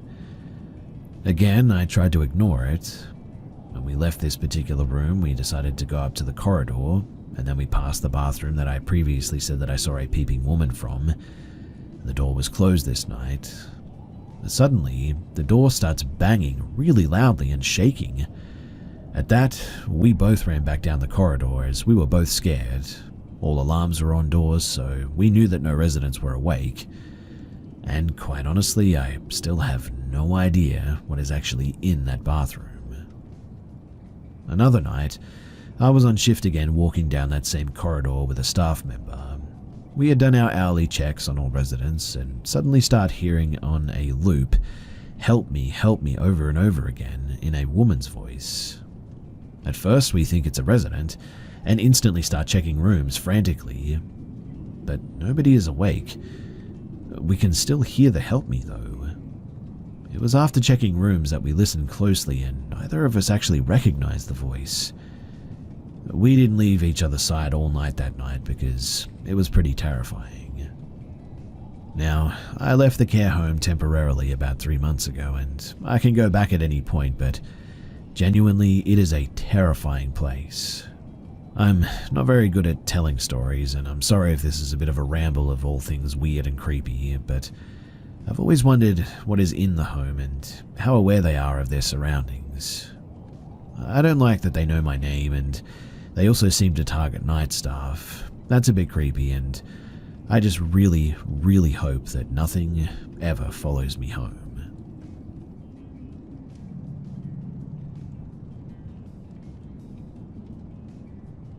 I live in PNW in a fairly populated but still mountain town.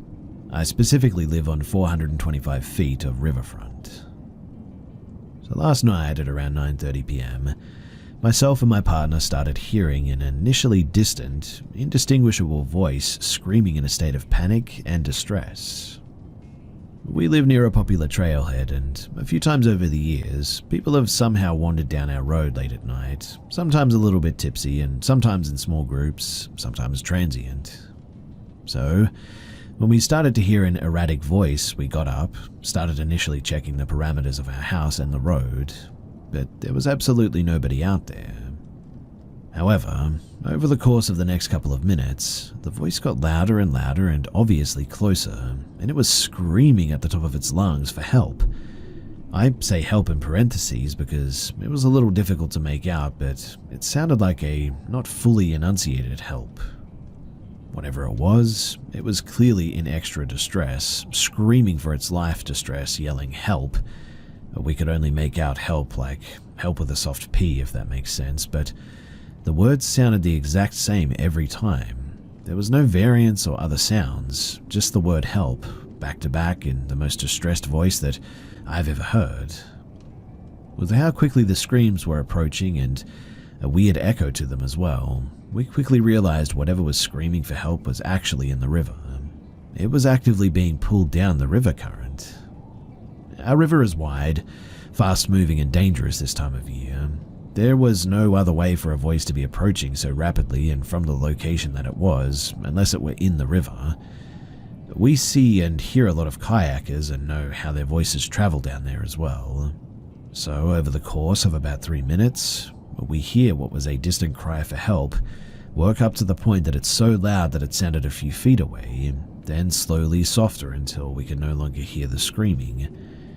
Again, this sounds like a deep middle-aged man's voice, and the screams are maybe about 2 to 3 seconds apart, just back to back. At first, we tried to convince ourselves that it was an animal. We do see a lot of wildlife here after all. A herd of elk practically lives on our property, and we see bears and wildcats too. We initially thought maybe a young elk fell in the river, but no. We googled just about every animal distress call, scream, fight sounds, etc., anything really, and nothing even came close. I've always heard that coyotes can scream like people, but it was definitely not an older man. I've heard bears can yelp deep, however, they have absolutely no definition to their calls, and elk are way more high-pitched, and same for all local wildcats. Even the birds of prey and ravens that can mimic sounds cannot sound like this voice did. Initially, I called the non-emergency line because I wanted to convince myself that it was an animal. However, they quickly patched me over to 911 and said that I was apparently the third call for the same thing. So apparently the voice was strange and concerning enough that my even more wilderness-raised and savvy neighbors, they were concerned, and the police department took it very seriously. Then, the more that I thought about it, I started to think that if I was in a freezing river fighting for my life screaming for help, I might not yell as clearly as possible, due to the pure state of panic, distress, and attempt to stay afloat. The more I thought about it, the more I was sure that it was a person though. 911 sent out 2 police officers. They were extremely nice and they took the call very seriously, but with just 2 of them, all they had were flashlights and a chainsaw, and They kind of just walked down to a few spots at the river and peeked around a bit. When our city has a genuine suspicion of a person in the river or a lost hiker, they send search and rescue and the helicopter, but they didn't do this night. I told my partner that I wouldn't be surprised if the next morning when it's daylight, somebody finds a body at that river spot. But it's getting later in the morning and I've kept my eye on the police scanner and the local media as well, and I just haven't seen anything. Now I'm back to really hoping that it was just a wild animal, but tell me, does anyone know of a wild animal that could sound like that? What are the chances if this was a human man that he pulled himself out somewhere down the line and got some help, or do we think that it's just a matter of time until someone reports him missing or we find a body down the river? Also, just a minor update is that within the last 15 minutes, a helicopter has begun tracing up and down the river and circling at an area a ways past my house. So I'm feeling a little bit discouraged that it likely was actually a human. That being said, I haven't seen anything on any social media, and usually my local police post updates about stuff like this, if it was a human, very quickly. Also, the locals usually buzz about things like this on social media, and I haven't seen anything posted yet. I'm not sure what's going on at the moment, but this whole situation is, well, pretty creepy to say the least.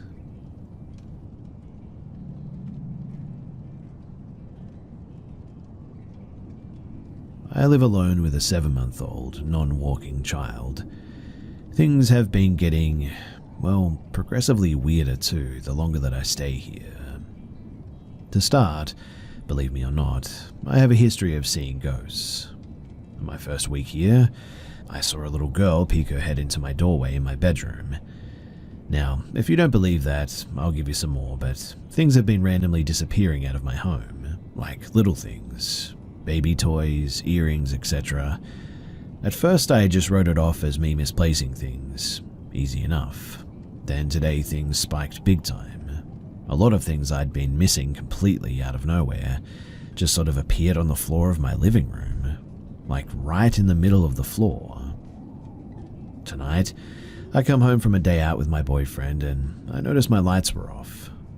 With a weird encounter the night before, or someone knocking on my door last night, I called a friend and had him walk me through the house to be sure, because I leave my lights on all the time. I'm terrified of the dark, so I just leave the lights on at all times. The apartment is clear and the door was locked when I entered though, and after a couple of hours I go to the bathroom and I realize that my phone has been recording audio on a social media app for over 10 minutes while I was staring right at it, even using it in fact. I listen back to the audio and you can hear me texting and using the phone when on Snapchat. You sort of have to press and hold the audio record button to send a voice message. Then when I go to wash my hands, my bathroom sink is covered in black soot. I don't work a dirty job and I have zero idea of where all that black soot came from, as I haven't washed anything like that off of me anytime recently, and I'm kind of obsessive about keeping my sink clean. And I mean, it's all up and down my sink and the backsplash and just everywhere. Then, my daughter starts screaming like I've hardly heard her scream that bad. So I go make her a bottle, and when I go into the kitchen, the only burner with something on it was on high heat. My stove has buttons instead of knobs, so this is extremely unlikely to have been an accident. Over the last couple of days, the stove's timer has been randomly going off, and it sounds like an old apartment buzzer, so it's really loud, and it always scares the life out of me too. So, I'm wondering what I can do about this. I'm a terrified single mother, and my apartment doesn't have any smoke alarms, it's very old, and I'm actually pretty scared about what might happen here. Any advice is appreciated as I try to figure out what the heck is going on here.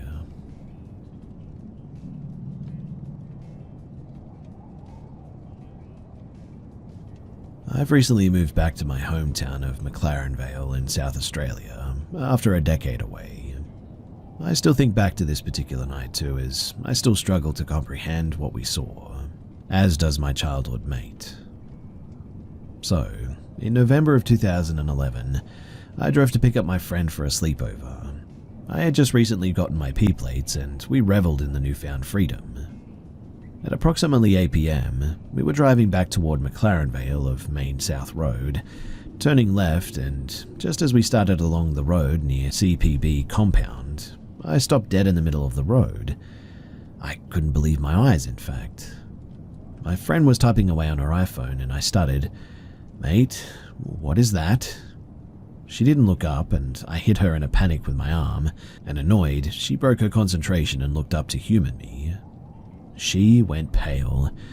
Her little voice squeaked, only managing a whisper through her fear. "Dude, what is that?" There, crouched down about 10 feet in front of my hatchback, was a pale, thin thing. "Is that a kangaroo that's been hit?" I tried to reason. No, definitely not. It was tall, at least 6 foot, along being bent up. This thing was hunched over, thin arms and legs, a torso like a human, its skin pale, near blue-grey, translucent almost. Its bones were completely visible through its paper-thin flesh. We could see every single rib, in fact.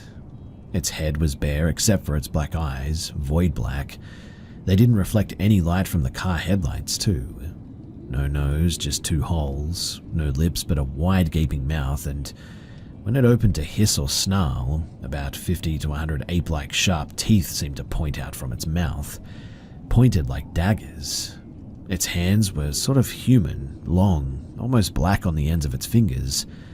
Human feet, but absolute talons where the toes should have been. Being 2 teenage girls, we were absolutely terrified, frozen still in our tracks. My hands gripped the steering wheel, unsure whether to go forward or back. My friend began to panic. This thing, though, just stared us down, growling, opening and closing its mouth over and over, almost like it was warning us not to do anything stupid. We must have sat there locked eyes with this thing for at least 2 minutes. It then stepped to the left of us. I decided to slowly crawl to the right and move around it. My friend almost jumped into my lap as I tried to calm her down while steering the car around this thing. It bared its teeth as we inched closer. It looked into the car as we came up right beside it, and it looked absolutely rageful, like it hated us. It slowly crawled on all fours like a human would toward the bush, and we watched it as it disappeared just into the darkness, and we didn't see it again. We sped home as fast as we could in my little car, and when we got home, my parents didn't believe us, obviously, despite how terrified we were. They assumed that we must have been smoking or something and just saw something else. But I brought this up with my friend during lockdowns during 2021. I think I had compartmentalized it as a dream to cope or something, but she instantly reiterated word for word what we both saw. I've been trying to find other stories from people regarding sightings. In 2021, I posted on a paranormal forum, but I can't find it anywhere. However, I did get a few people respond, saying one guy had seen something similar in McLaren Vale, the same location as our encounter, and another lady said that she had been stalked in a public toilet, mocked the voice of her mother apparently, by something she believes to have been a skinwalker in Renmark. Obviously, I cannot confirm these things, but if anyone has had any similar encounters or you know something about what it could have been, please do reach out to me because I would genuinely love to know after all these years.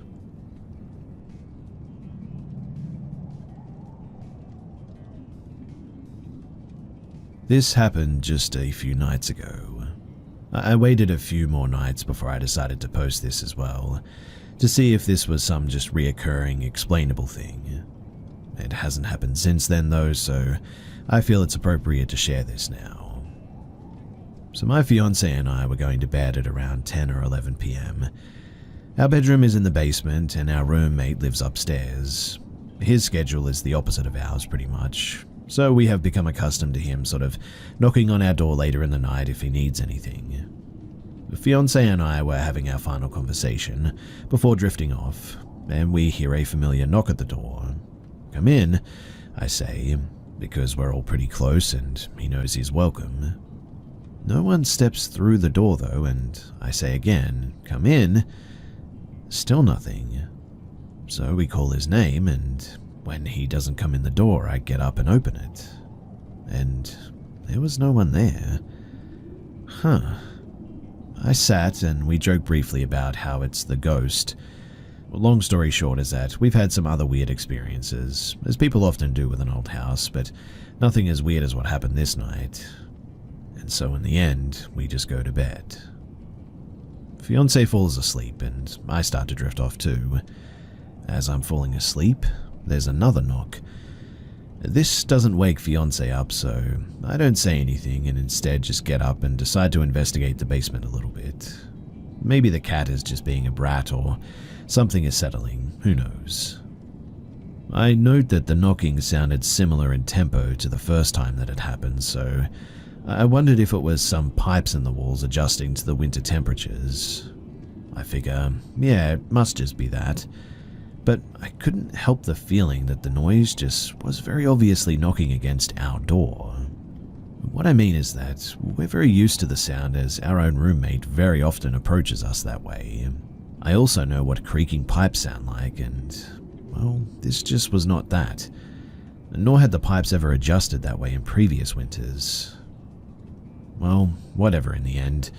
It's annoying, but no big deal, right?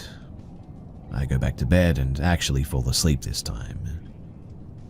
About 30 minutes later, the knocking starts again though. It could be something settling in the house, but it so obviously sounds like knuckles on the wood of our door.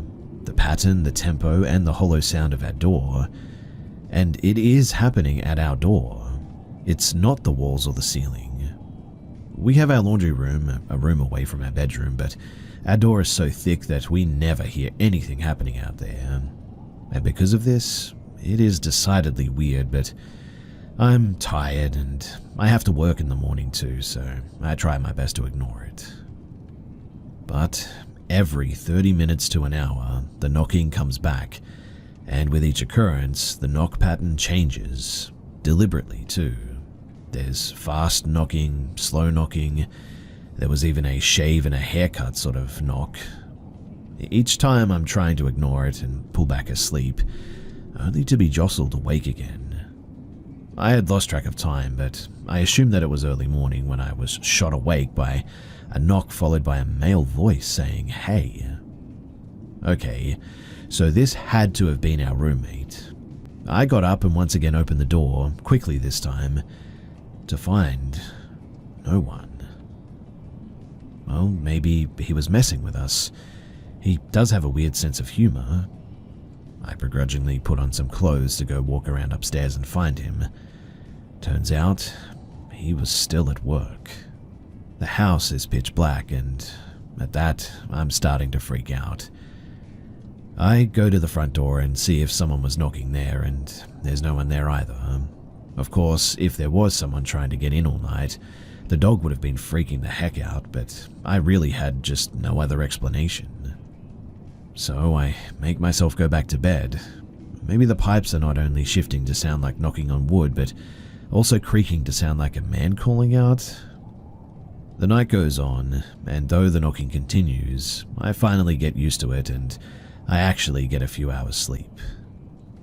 Until around 7 AM when my fiancé and I leap out of bed to another obvious hey from outside the room. One last time I open the door and we find no one. I confirm that yes, she woke up because of the hay as well, and I explain to her that I've been dealing with the knocking all night. Roommate doesn't come home until later in the day, and I ask him if he tried to talk to us the previous night. He confirms though that he never came home and stayed at a friend's house. I tell him what happened and he's as stumped as we are. Like I said, I waited the following nights to see if there would be any more weird house sounds, and even as things have warmed up and cooled down again, there have been no more weird noises to suggest pipes or other household sounds. In general, we're fans of paranormal activity stuff, but I always err on the side of skepticism. This was probably the weirdest thing to ever happen to us at this house, and I still don't know what it could have been if not some genuine high strangeness.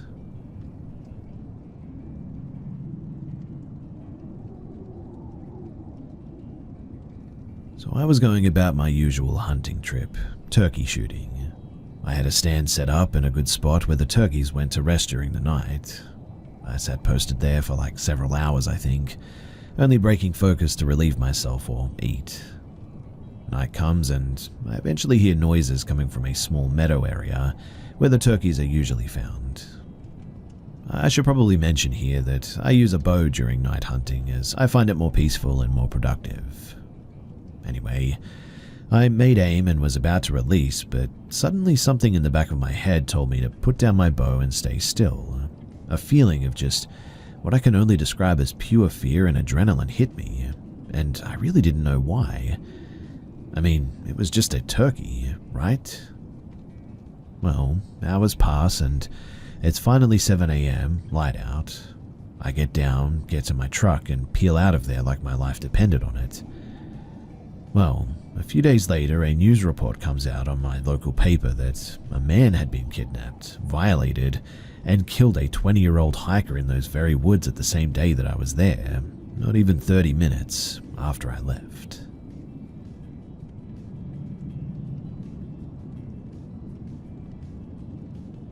When I was 17, I started working for a racehorse trainer and I decided to try and cycle to my new job.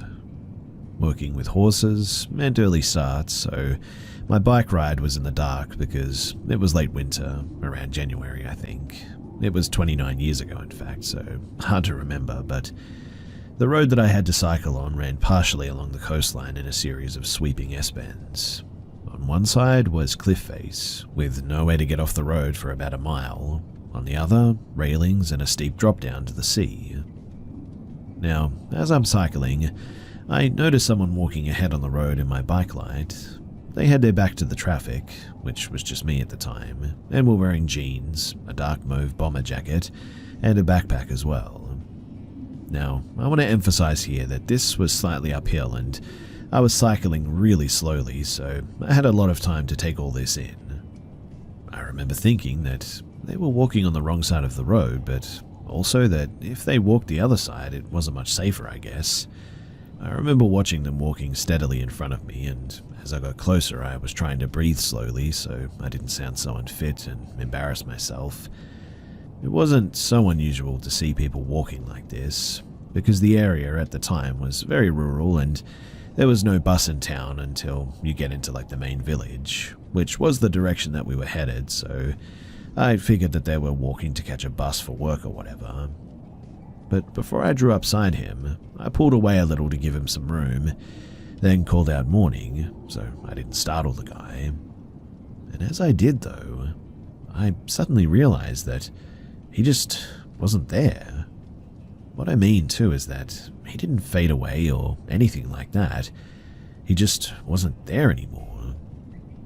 The reason that it scared me so much at the time too is that I had spent probably 3 or 4 minutes coming up behind this guy who walked very normally and honestly looked very solid. And then all of a sudden he was just gone. I have other stories, but they're more noises and feelings, that kind of thing. But this is the one thing that I will always hand on heart insist was a real ghost encounter, and not something explained away easily by anyone. Also, after this, I managed to secure a ride with another employee, so I never had to cycle that road again.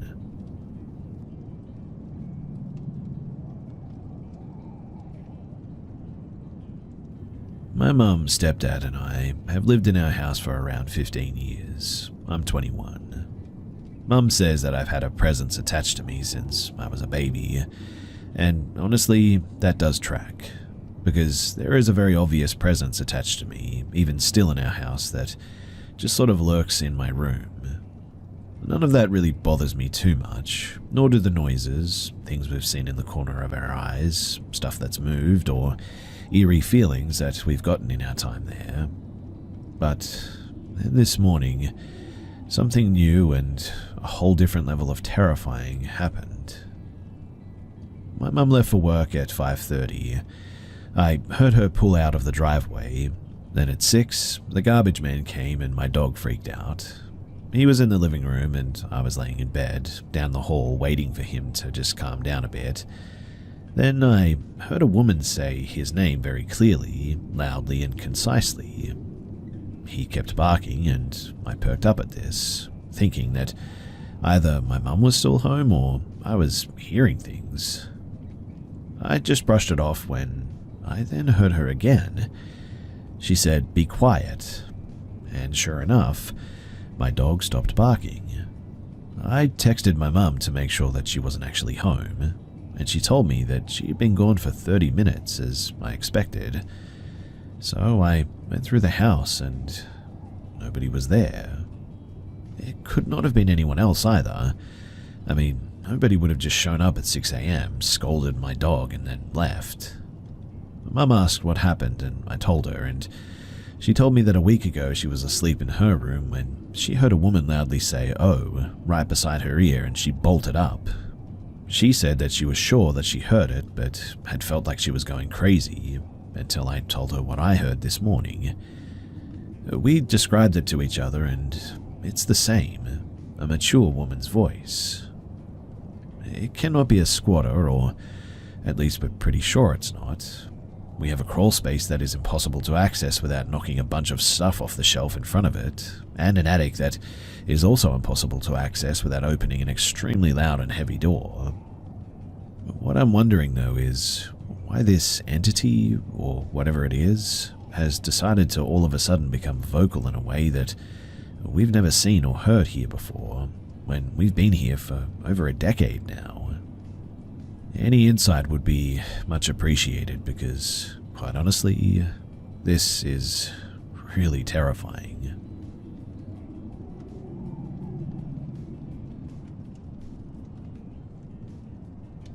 The house that I grew up in, the same one that my parents and one of my brothers live in to this day, is very active with, well, what we call benevolent spirits. For some quick context, I grew up sharing a house with 2 female spirits. I felt their energy, I guess you could say, had encounters, and I still notice them lingering around when I go to visit my parents to this day. One of the most intense encounters happened back in 2007 though. I was 13, my brother was 12, and the twins were 7 at this point. It was a humid day from memory, with thunderstorm warnings and dark skies. I remember it being late summer, and the whole week prior was thunderstorm after thunderstorm. The storms, they knocked the power out eventually, leaving the house dimly lit by candles and flashlights. My parents, they were in the garage, trying to get our generator to start, so that my mum could at least have a cup of tea by boiling water in the kettle. Us kids, of course, wanted to be able to charge our Nintendo DS's, since that was our obsession like many kids growing up in the mid-2000s. Anyway, I was sitting in the basement with my brothers. We were all sitting on the sectional, waiting for the power to come back on. Our DS's were all drained of power, and we were unsure of what to do. My brother Chad, he mentioned to me that he wanted to grab something from up in our bedroom that we shared, but didn't want to go up alone. I knew that he was afraid of the dark, so I didn't bother to question him anymore. We climbed the stairs from the basement, walked through the tiled hallway that connects to the kitchen, and then turned left to face the stairs going to the second floor. It was only 10 or so steps, not a very steep or strenuous climb to make by any means. There was just pitch black in front of us, but suddenly a deep, foreboding feeling just ran right through me. I always felt in tune with my intuitions, and I tried my best to listen to them. But this time, things just suddenly happened before I could do anything else. With our flashlight still pointing up the stairs, lightning flashed and illuminated the hallway. Now, if you're standing where my brother and I were, you would see a hallway at the top of the stairs, which only went about 12 feet or so forward until you would run into the door to a linen closet. And, standing in front of that linen closet at the end of the hallway, suddenly there was just a woman. The brightness of the lightning almost hurt my eyes, yet I could still make out this woman standing upstairs. She was wearing a long skirt and a button-up shirt. I couldn't place an exact time period to the clothes, and I still can't to this day. I just know that it was from years, even decades prior to 2007. This figure was not facing us. She was sort of staring off to the left of the hall, towards my other brother's room. I can remember this intense feeling of fear suddenly. Now I think it was because we had no idea an apparition of a woman would appear before us, not because this spirit was evil or anything. But after what felt like a minute, Chad and I bolted towards the living room, hopping onto the couch, and we just sat there, wide-eyed and probably staring into nothing, trying to piece together what we just saw. Luckily, nothing paranormal or strange happened for the rest of that evening. We just went back downstairs, played our Nintendo Wii, hoping to forget what we saw as the generator came back on. But I remember wondering who that apparition exactly was. She was much younger than the other lady, who we named Tara. And from then on, I realized that it wasn't just Tara in our home. This woman would make more appearances in the future, and I guess, luckily for us, she would be friendly for the most part in those situations.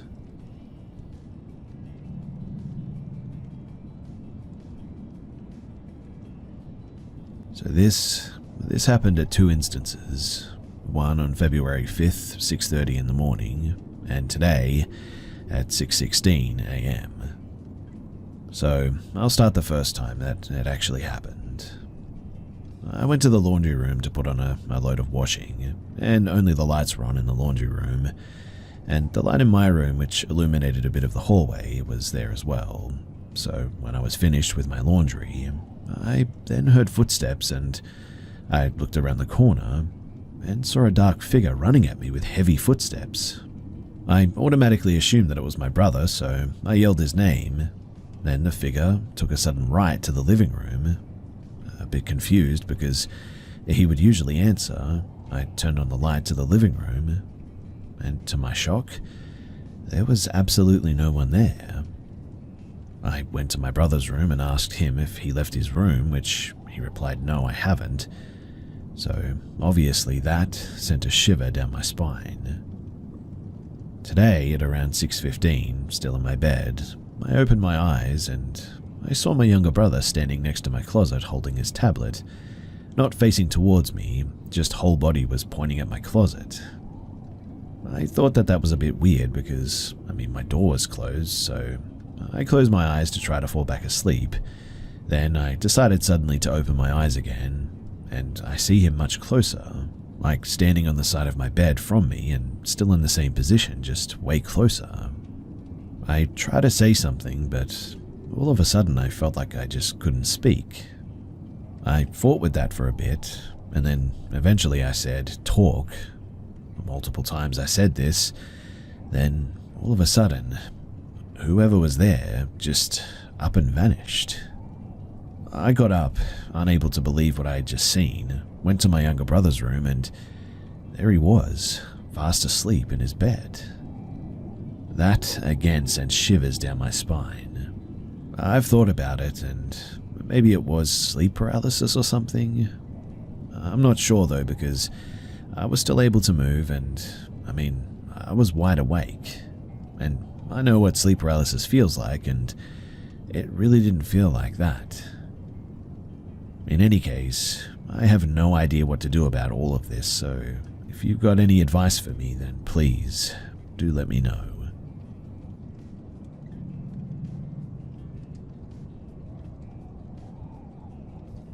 This all started when I was around the age of 14. My younger brother and I decided to swap rooms at one stage, and from the first night that I slept in my new room, weird things started happening. I usually sleep through the night, but I started abruptly waking up at exactly 2:17 a.m. on the dot every single night. Each time I would wake up, I always felt that sixth sense that something or someone was watching me from the right corner of my bedroom, always. I've felt good energy from, spirits or whatever you want to call them before, when family members have passed, but this was something different. It seemed invasive, intimidating, and I was freaked out that whatever this was could see me, but I couldn't see it. What's weird too was when I slept at my mum's house, I never woke up at 2:17, only at my dad's house. Then small occurrences started to happen too. I was staying at my mum's when my dad informed me my alarm clock radio turned on by itself in the middle of the night at full volume and woke the whole family up. I hadn't been to his house in days, and when I was home again, my little brother and we would play in the driveway. He had to go to the bathroom at one point, so he went back in the house, but all of a sudden a tennis ball came flying out of the garage. That made absolutely no sense because he was nowhere near the garage. One night I heard paper shuffling on my desk, even though the window was closed. A different morning, I watched my dad's sunglasses on the kitchen counter move several inches by themselves when I was the only one awake. My older sibling, he began to believe me when random lights would come on by themselves in the house too. What's strange too is that we caught onto the pattern that the paranormal activity would happen mostly when my little brother wasn't home. Fast forward to when the house was empty, since my parents were on vacation. My grandma would check in on the house with my siblings, and each time they'd go back, a new light would be on. The last night before my parents came back from vacation, she triple-checked all the lights were off. My parents were definitely surprised when they arrived home to find every light on in the house. My grandma swore that our house was actually cursed and refused to visit anymore. My stepmom then began to believe my paranormal stories too. My older brother and I heard footsteps running up and down the stairs together one night when my younger brother was at a sleepover. It really freaked us out, and at one point, it even got sort of dangerous because the gas stove burners had been turned on by themselves on low heat overnight. If any of this had been a prank previously, I can guarantee that no one in our family would mess around like that, putting our lives in danger. My dad finally began to believe me too about maybe 8 months into this haunting when all of the kids weren't home one night, and he apparently heard whispering in the hallway. He freaked out, grabbed his knife thinking that there was a robber. When he opened the door, he found my TV had turned on by itself and people were talking on the TV with low volume. The last thing to ever happen was one night I came out of the shower and I went to change into my room. The mirror was foggy from the steam. My older brother knocked on my door and asked what I wrote on the mirror. Confused, I went in to look, and we both sat there in awe as letters began to actually show up in front of us slowly. The whole family quickly gathered around to decipher it, and it said, "I am watching," and then there was a word that we couldn't quite figure out. Our family didn't know how to justify what we saw, and after that day, the occurrences just all of a sudden stopped. I stopped waking up every night. There were no footsteps, nothing. A year later, my dad called me and said that he found something really weird on my brother's birth certificate. He asked, "Didn't you used to say that Nick, our younger brother, was somehow connected to, like, the haunted stuff that happened in the house or whatever?" After confirming, he casually mentioned that my younger brother was born at exactly 2:17 a.m. I was pretty much speechless. I mean, there was no way that this was a coincidence. From that day on, I have had so many more questions than answers too. 2 years ago, I had a psychic medium meeting, and after sharing my story, she said how the entity targeted me because I acknowledged it. It was no longer in the house. She confidently said that an entity like that is attached to an object or a person that has since left the house, which means that I definitely think that something was, or maybe is, attached to my younger brother.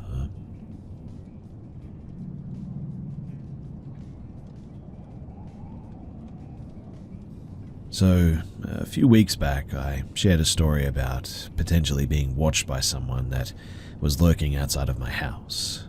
I don't know if you guys remember it, but The TLDR is that I saw someone walking around outside of our house, sort of down the side of our house, with burglar lights coming on next to the free library that my parents had set up just outside of our house.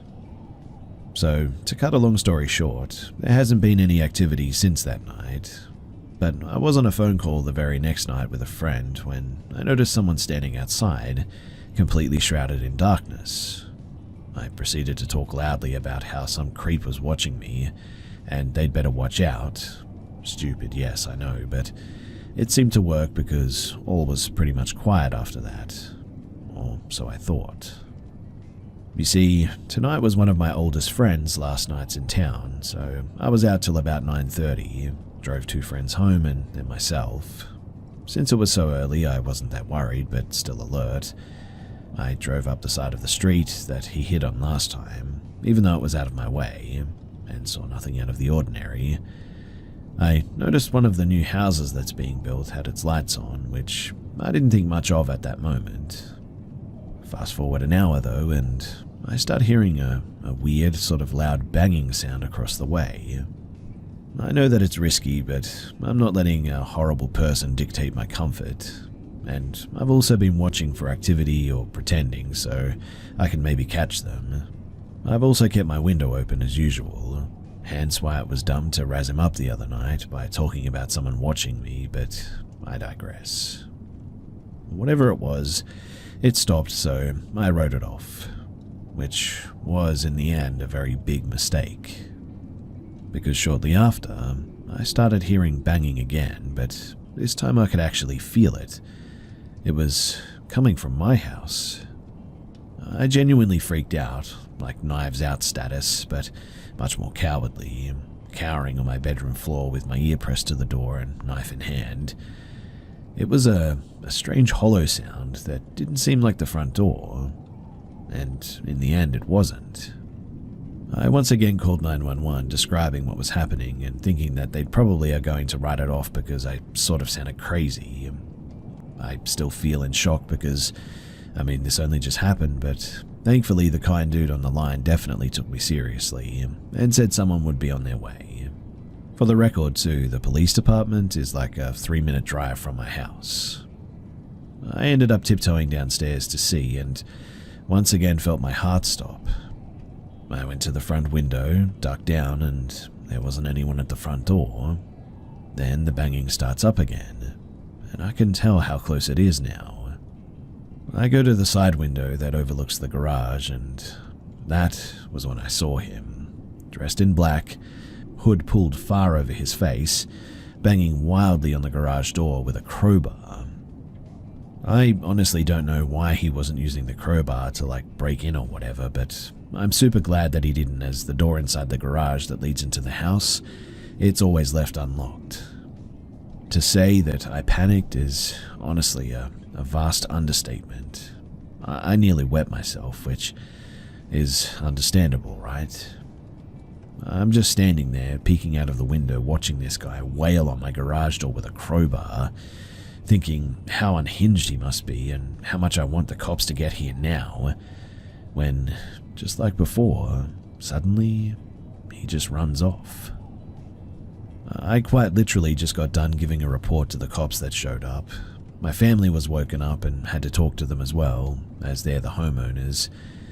And now they're both so freaked out that my dad just ordered 4 exterior cameras to monitor the house. I really don't think it's over yet too. This man has some reason that he's targeting my house, possibly me, who knows, since he started out by watching outside of my window. But whatever the case, we are definitely thinking about security now and exactly what steps we need to take next.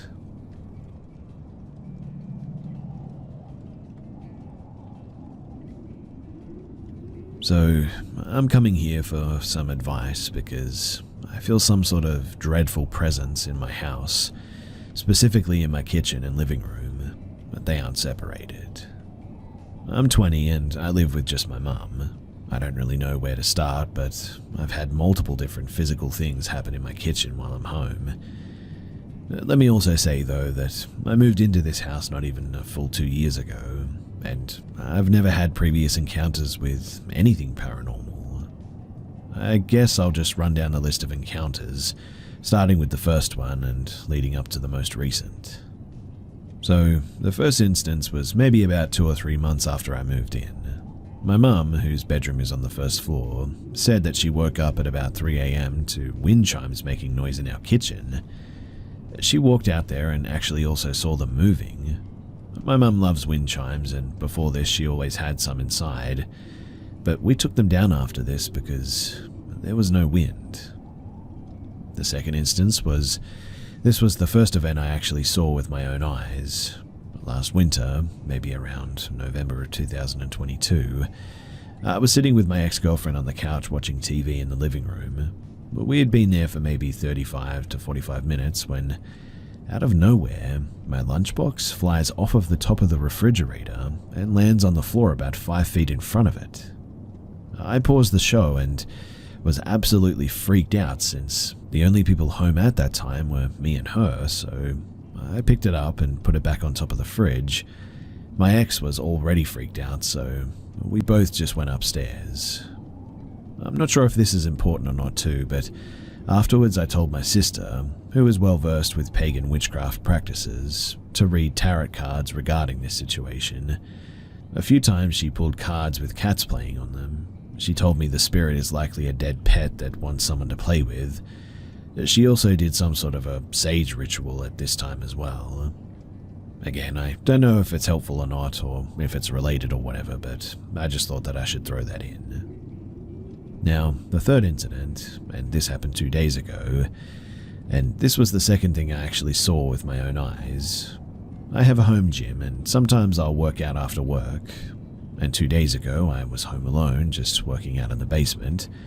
And when I finished, I walked upstairs to the kitchen to make my protein drink and eat some strawberries. There was the creepy feeling as always in that room, but I try to ignore it. I was standing at the kitchen sink, rinsing off strawberries and eating them, and I looked up out of the window that's behind the sink. It was completely dark in my backyard at this point, and I couldn't see anything but the reflection of the room behind me. When I looked up, I saw what appeared to be a blurry black figure moving very quickly from one side of the living room behind me to the other. I couldn't make out any features because I only saw it for about a half a second, and I don't even know if it had any at all, to be honest. And when I say fast, I mean this thing was fast, like the same speed of a human full sprinting from like one side of my living room to another. I instantly turned around, but there was absolutely nothing there. I was freaking out though, and I started saying stuff like, "Whatever you are, you're not welcome here and you need to leave. This is my house, I live here, and I don't want you here. You need to go." Then I walked upstairs and laid in my bed until my mum got home, because I don't get this eerie or creepy feeling when there's somebody else home. Eventually I showered and I went to bed. The fourth instance, after instance 3, I debated not saying anything to my mum because, well, I don't want to freak her out since she sleeps on the first floor. But last night I decided that I'd tell her, and she was understandably a little bit freaked out by it. This morning my mum calls me while I'm at work and tells me that she herself was withholding experiences from me too because she also didn't want to freak me out.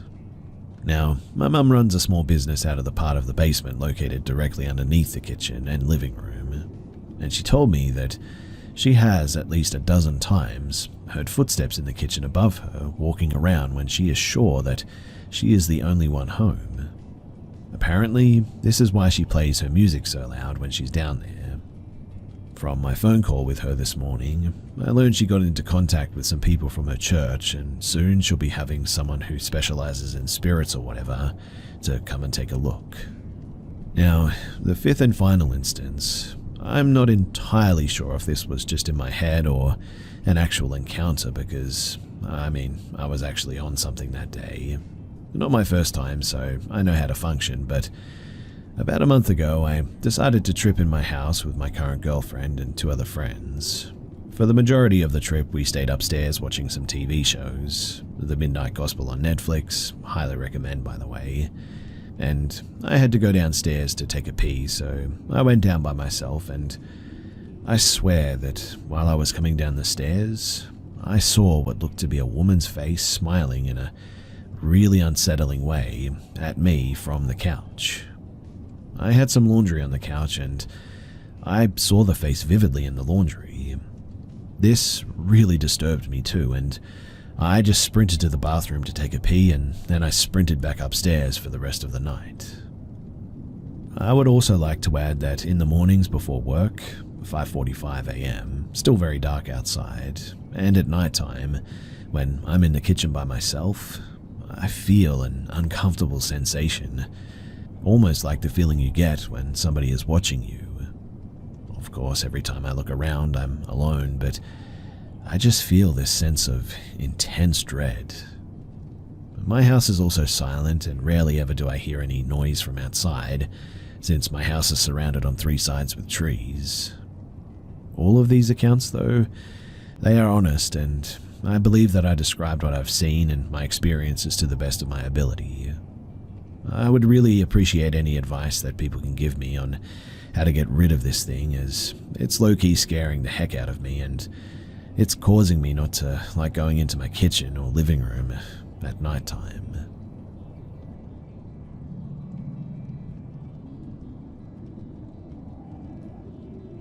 Back in October of 2004, I lost a cousin that I was close to due to an accidental overdose. His brother Mick and I are even closer because we are close to the same age, and we pretty much were raised in the same house as brother and sister as well. One day in February of 2005, Mick called me, and he sounded very upset about a phone call that he had received. So I told him to come to my house so that I could figure out what he was talking about. When he got out of his car, he was as white as a sheet and shaking. This is what he told me when he was finally able to calm down. He said that he was driving when his phone rang. It was one of his parents calling from their house. Since he was driving, he let the call go to voicemail and pulled over to call them back, not bothering to listen to the voicemail. He said that his dad answered the phone, and both his parents denied even calling him in the first place, even though Mick's caller ID clearly indicated that someone else in the house had called him when the voicemail was recorded. After hanging up with his parents, Mick decided to see what the voicemail had to say. After he listened to it, that's when he called me in a panic. He refused to tell me anything about the voicemail. Instead, he just queued it up and shoved the phone up to my ear so that I could hear it for myself. And I will never forget that voicemail. I felt the color drain from my face, and I felt like I was going to pass out. I distinctly heard my cousin, who had been dead for nearly 4 months at this point, say, "It's me, I'm here, and I need your help." My cousin also had a very unusual cadence and sound to his speech. It was unmistakably him leaving a voicemail from his parents' home phone number where he accidentally overdosed and lost his life. But he seemed scared or worried or something. Unfortunately, 11 years later, there was a house fire that destroyed everything in the house, including that voicemail that we had pulled off of Mick's phone and saved on a computer. But that voicemail, it changed my life drastically, and my cousin and I dove into researching the paranormal ever since then. I really wish that I still had that voicemail recording too. And while that's not proof positive for a lot of other people, and I know that there are skeptics who aren't going to believe my experience, I wanted to share why I became an investigator in the first place. And also I'm wondering if any of you guys are into the paranormal, and why did you guys get into it? I would love to hear about your experiences as well, if you'd be willing to share.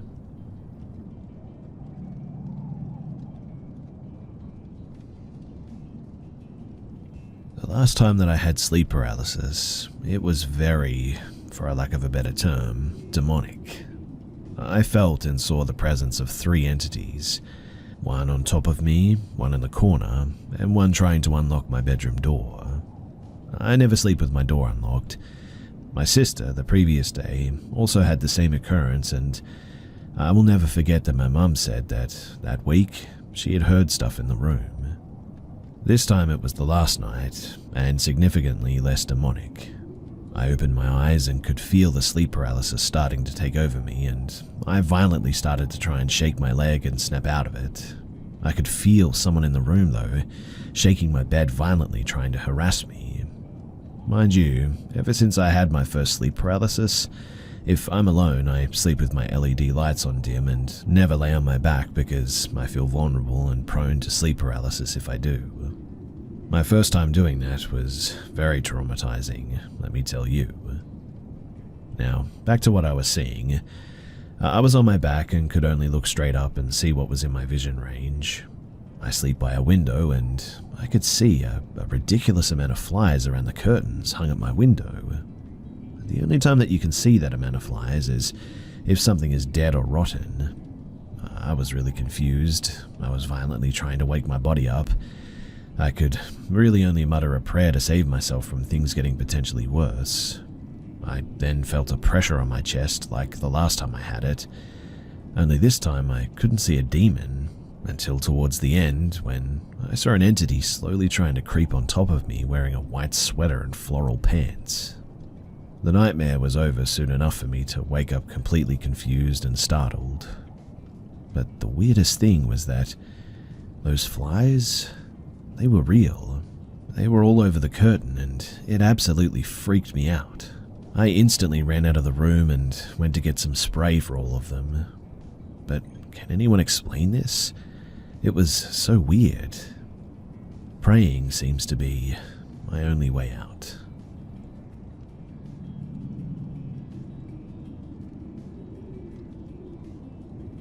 I would generally consider myself a skeptic. I don't really believe in this kind of stuff, usually, but I've been having some strange experiences. I don't really have anyone else to turn to, so I hope that this place might get me some answers, or at the very least, rule out some options. So, it started back a few months ago. My house is small and only has 3 tiny bedrooms. The majority of the time I've lived here, there are 5 people here. I shared a room with my sister up until October of 2023, when my brother moved out and she took his old room. A while after that is when I started to notice odd things. At first, it was generally just paranoia, I guess. In my room, and only in my room for at least an hour before I go to sleep, I would get really paranoid. It could be a feeling of being watched or sort of being hyper-aware of noises, but I would just be really anxious. Then things picked up a bit. I started to feel something hovering over my ear, never seeing anything but feeling it deeply. That sort of tickle when somebody whispers to you. Like that, but just hovering over my ear. This only ever happened to my right ear as well, which was strange. It just so happens that when I lay on my left side, I face a mirror as it's my closest door. Apparently that's bad luck, I hear, but anyway, it goes on from here because one night as I was drifting off to sleep, I heard a man clearly whisper, "Stay awake," in my right ear, which scared the heck out of me for obvious reasons. And I felt that same hovering sort of watched feeling as well. Lately too, I've noticed things moving across my vision. Shadows in the corner of my eyes and little white blurs across my vision. This really only ever happens in my bedroom and not much else. I've also noticed something worse when I sleep as well. You see, I often sleep with my hand under my pillow, and sometimes my hand peeks out from under the pillow, and that is when it happens. Something is, well, grabbing my hand. It always starts at my index finger and pulls slightly on it as if trying to be discreet. Then it works its way to my pinky. Then it goes back to the index finger, only this time it makes sort of small circular motions with it while pressing it on my pillow lightly. It does this with each one until it reaches my pinky. Then after that, it always shakes my headboard. I've also noticed that my mattress shakes slightly while I sleep, which is definitely not normal. And as far as I can recall, this is all the detail that I have as of now. I'm really worried that I have a ghost of some kind in my house, and I'm also worried because, well, mental illness runs in my family and my grandpa had schizophrenia. So here I am asking you, do I have a ghost or should I be evaluated instead? And if I do have a ghost, well, what can I do about it? I'll try to answer as many responses as possible, so feel free to ask or clarify anything in the comments below. I'll try to answer as many responses as possible, so feel free to ask any clarification or comments or whatever below.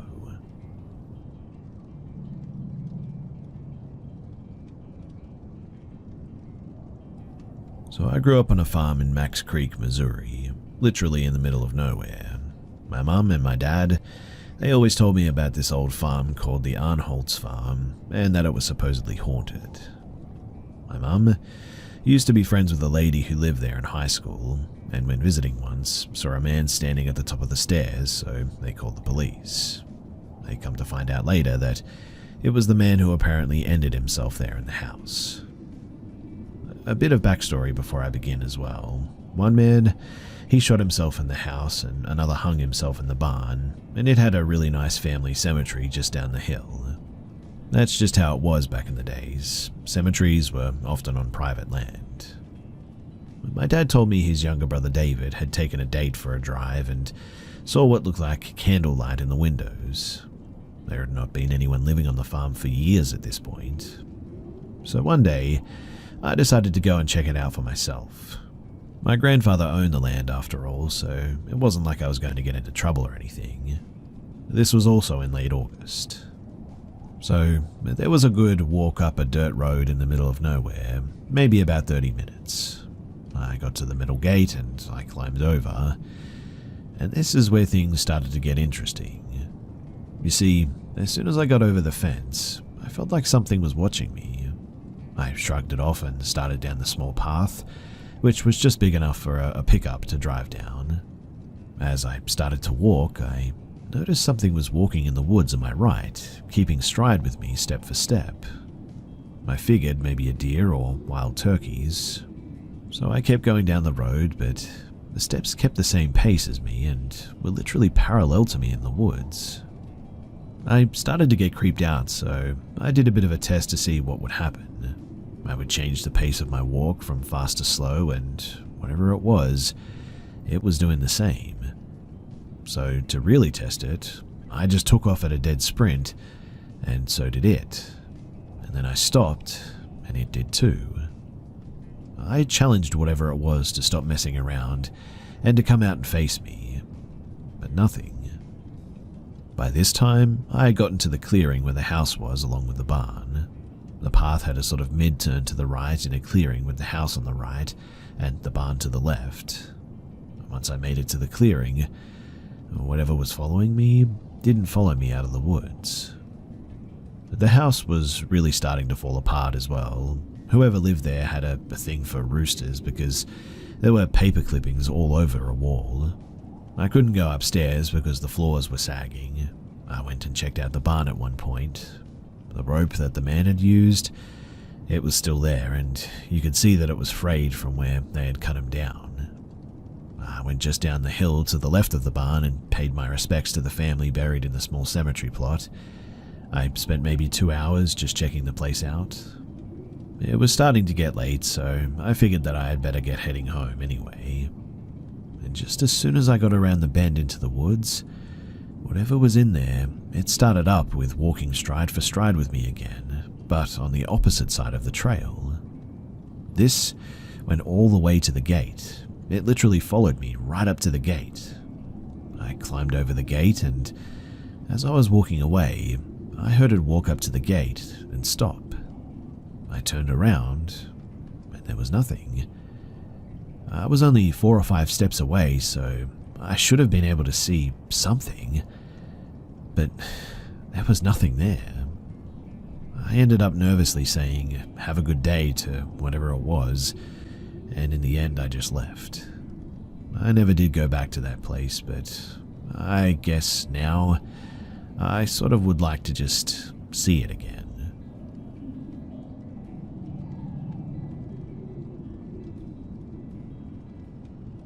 So, my mum and I were visiting my family and staying in a cabin at my uncle's ranch. There's a main house, a bunch of animal pens or fields, a dog kennel, and then there's the guest cabin across the lot from the main house.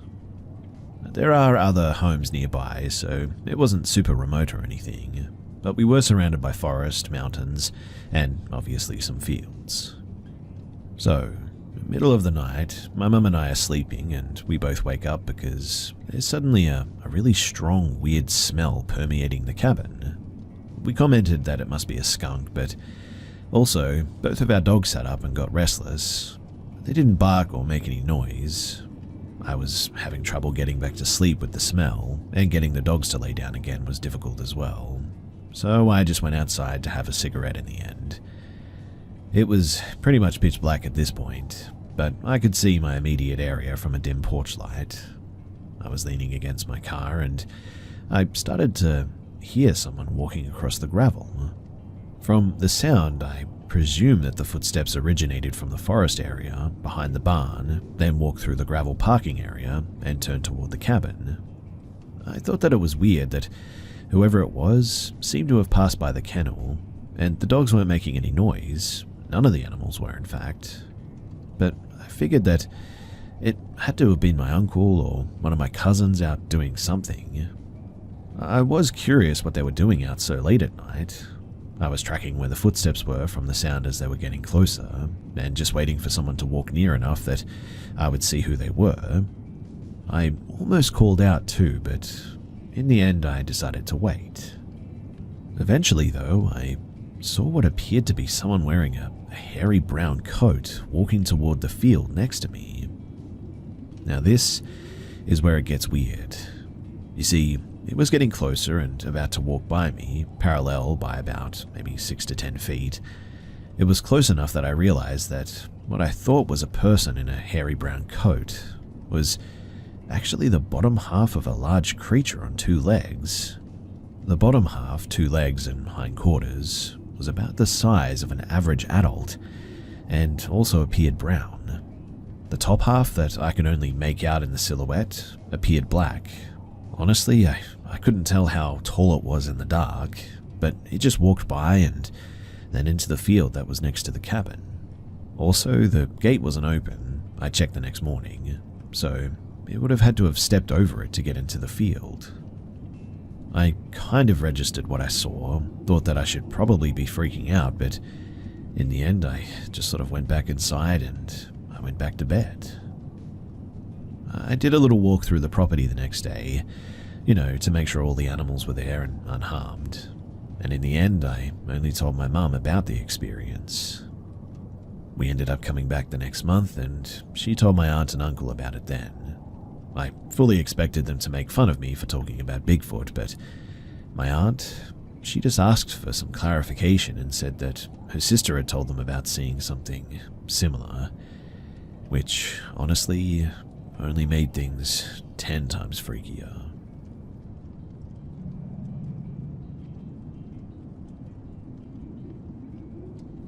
This happened around 2021, and sometimes I still find it hard to grasp. For context, I now live in a different place and along with most of my relatives, so I feel safer saying this here, I guess. The reason I'm sharing this is for people to learn and possibly caution themselves from my experience. Now, I'd say the place that I lived in was just pretty old. It wasn't densely populated nor empty either. It had wooded areas around it that you could cycle to the mall through, school as well, and other normal places, but you'd have to take a car to go to places like the hospital. I was basically in my last year of high school at this point, and being an only child and a girl on top of that made my parents overprotective, and I was naturally more cautious than the rest of my friend group. I didn't really mind being that way though, because I always thought that that was the better option anyway. So teenagers from school would have these sort of outdoor get-togethers in the woods a few kilometers away from my school. It was just common for people to lounge out and about, chilling till like 3 in the morning or whatever. And including me, it was a group of 4. They decided since it was our last year that we should probably drink together in the woods. Obviously, looking back, that was a really stupid idea. It wasn't unsafe, I guess, and it wasn't deep in the woods either, but still. There's a pretty clear trail though, and a small sort of openish area where people would get their dogs and whatnot. We planned to do it on a Thursday because my parents would be out and the rest would convince theirs that we were having a sleepover. Now, we bought the alcohol and some other stuff just to chill out. There were no others that day because it was a weekday and quite chilly as well. It was pretty lively. You could see houses from the distance and people would be driving around and all, so naturally we felt pretty safe. We walked on the trail for about a minute when, for whatever reason, I just felt really uneasy.